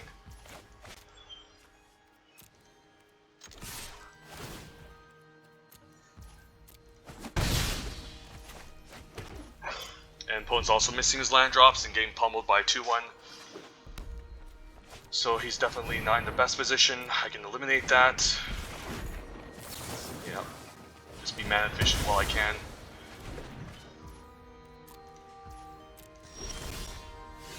Laurel Pledge Mage, let's move to combat.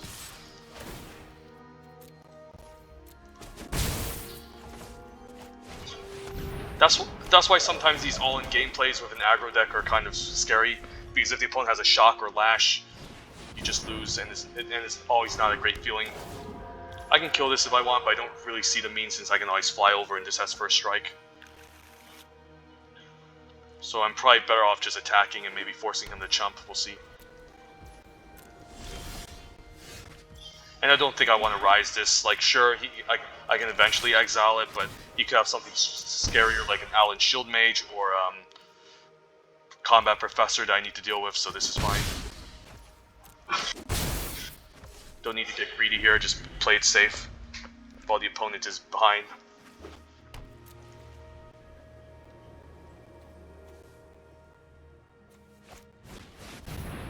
That's okay. Find creature for me to destroy with an eliminate. Do I do it end of turn? If I do it end of turn, I don't get the pump from the Laurel Pledge Mage, so I think I'm actually just gonna pass and just eliminate main phase to get the extra trigger. And this way he's more obliged into chumping with the Pilgrim of the Ages, and then I can develop my Eager first year, so this seems fine. Yeah, and he's more content with just chumping here. And if he uses like some sort of trick like the 2-mana pump trick, I can still give this indestructible. Sudden Breakthrough, okay.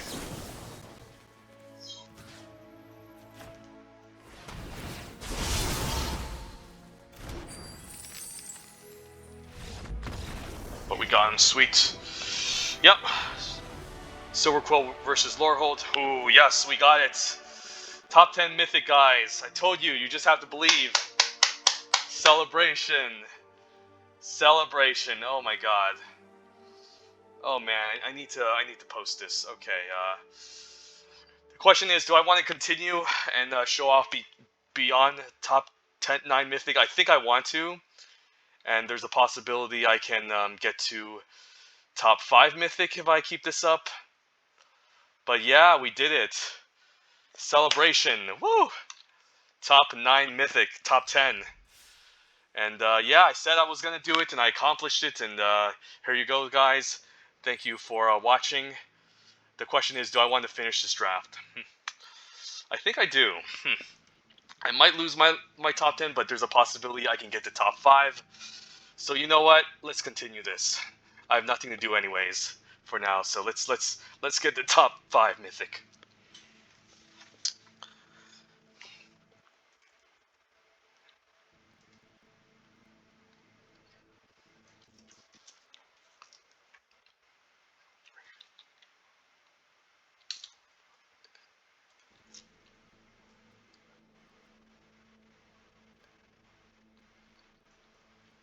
But I have to post this on the Discord in my my own personal draft group here in Vegas.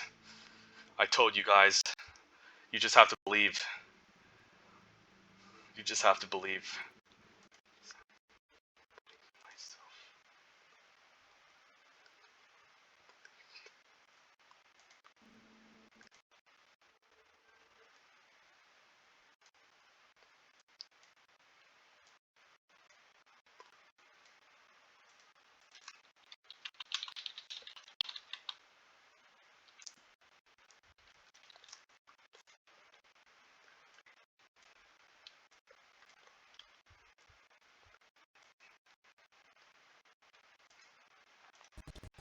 Alright, can you give me top 5?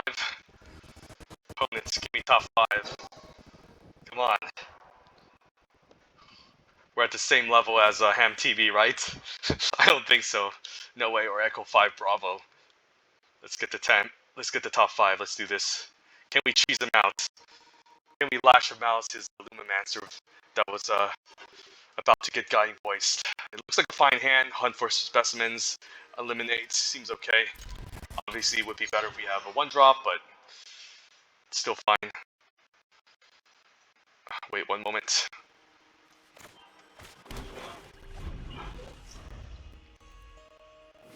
On the play is pretty good. Ooh, Shadewing Laureates. Yeah, let's just hunt here. And I don't need to get Expand Nami this early since I already have an Essence Infusion, so make sure we click on the correct Inkling Summoning. Then we want to cast Inkling Summoning before the Shadewing Laureates, since he knows about it. This is just another opponent who missed on a land drop. Can it be? Nope. Another Lorehold aggro opponent. But we do have Eliminate to deal with any scary threats that he tries to play, like maybe Clever Lumimancer. Bloody General I'm fine with. I don't think I really want to care about taking it out. Let's just cast an Inkling Summoning and take 2 and then swing back for 2. So the Lorehold aggro deck probably with Enthusiastic Study as a trick.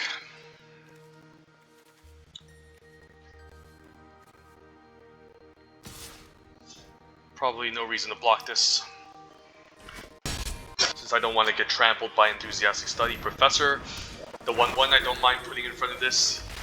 He could again have his own Enthusiastic Study, but we should be fine with that. Lash is quite good. So I could lash an Essence Infusion, but I think I want to lash the Flyer instead, so I think we just play out the Flyer, keep the 1/1 back to hold off the 2/1, and then just take over the air slowly in this matchup.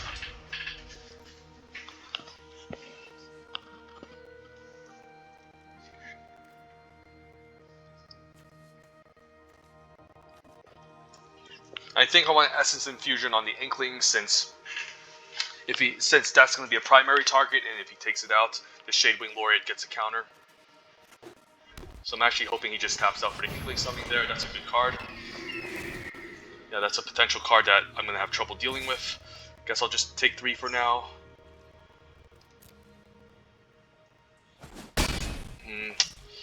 So that means I might have to Study Break or Vanishing Verse. That's a really good pickup. Yeah, just Vanishing Verse here. And then we can still keep up the Lash of Malice and attack for 4.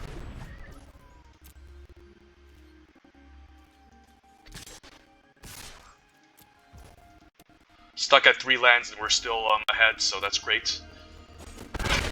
That's a sign that things will quill correctly.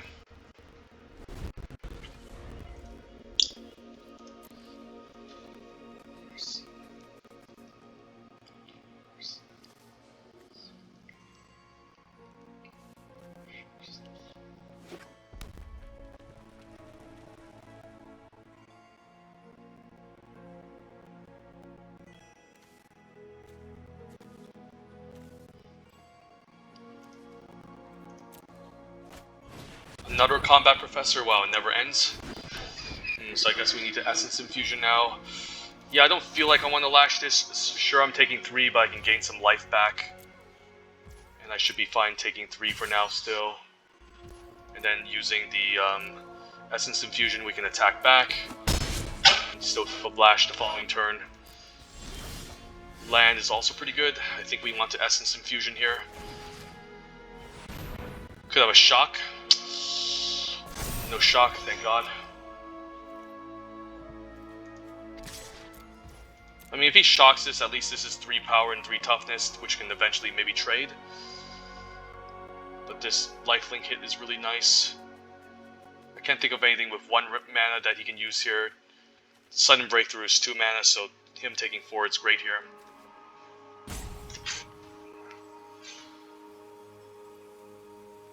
Maybe he is holding on to shock, but decides that he wants to take it and then deal with the Shaywing Laureate instead. We'll see. Infuriate. I guess now I can lash this. I guess I can lash my own creature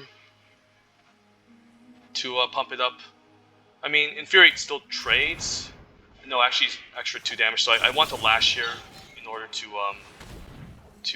pump it up and gain the extra life. So this makes the most sense.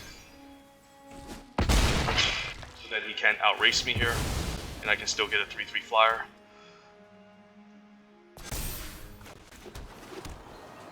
Which can attack past the Inkling Summoning, so that was the correct play.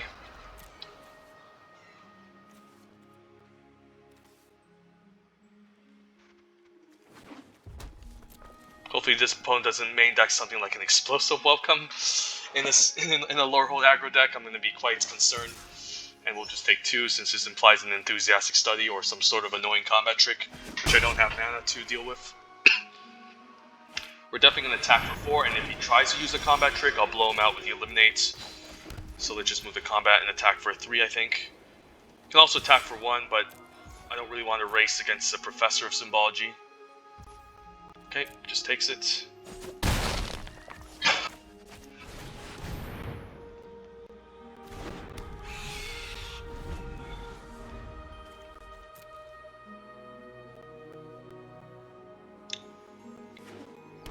Unblockable land, sure.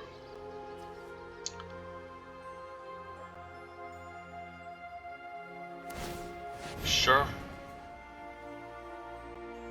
I don't think I want to block anything. Yeah, I'll take it here. This is a little bit odd. Yeah, I'll just take it. It's not like I'm going to lose the race or anything. I can swing back and cast Study Break instead and be totally fine. So yeah, let's just swing with these 2. This way he's forced to use the land. Sure, I miss out on 1 damage, and I could actually put him on a confirm block, but this is fine. And I can still use Study Break on the Blood Age General and the 2/1 on his turn.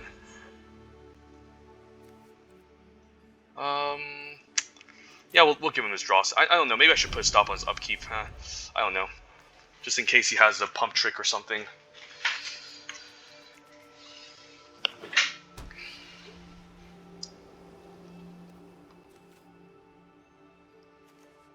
But Study Break should be pretty good here. I could also block the 2/2, and when he decides to pump, I can use the Eliminate. Maybe Study Break is better in case he has a second flyer.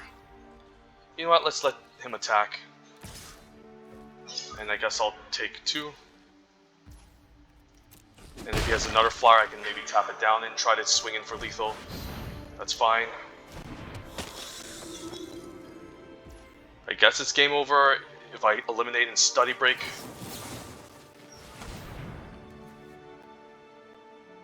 Maybe he was sandbagging the Beaming Defiance all along, we'll see. Ooh, he was sandbagging it, so yep. Managed to get him there, and then I guess is he dead? He's down to 5, I can attack with both and then just activate this Spectre Fence. So yeah, that's just game over. Awesome, sweet. Are we top 5 Mythic? Top 7 Mythic, oh my god, alright. Just grew 2 ranks. Alright, let's try to get the last boss, the final boss, and we'll be top 5 Mythic, I promise you guys. We'll be top 5 Mythic. We will be top 5 Mythic.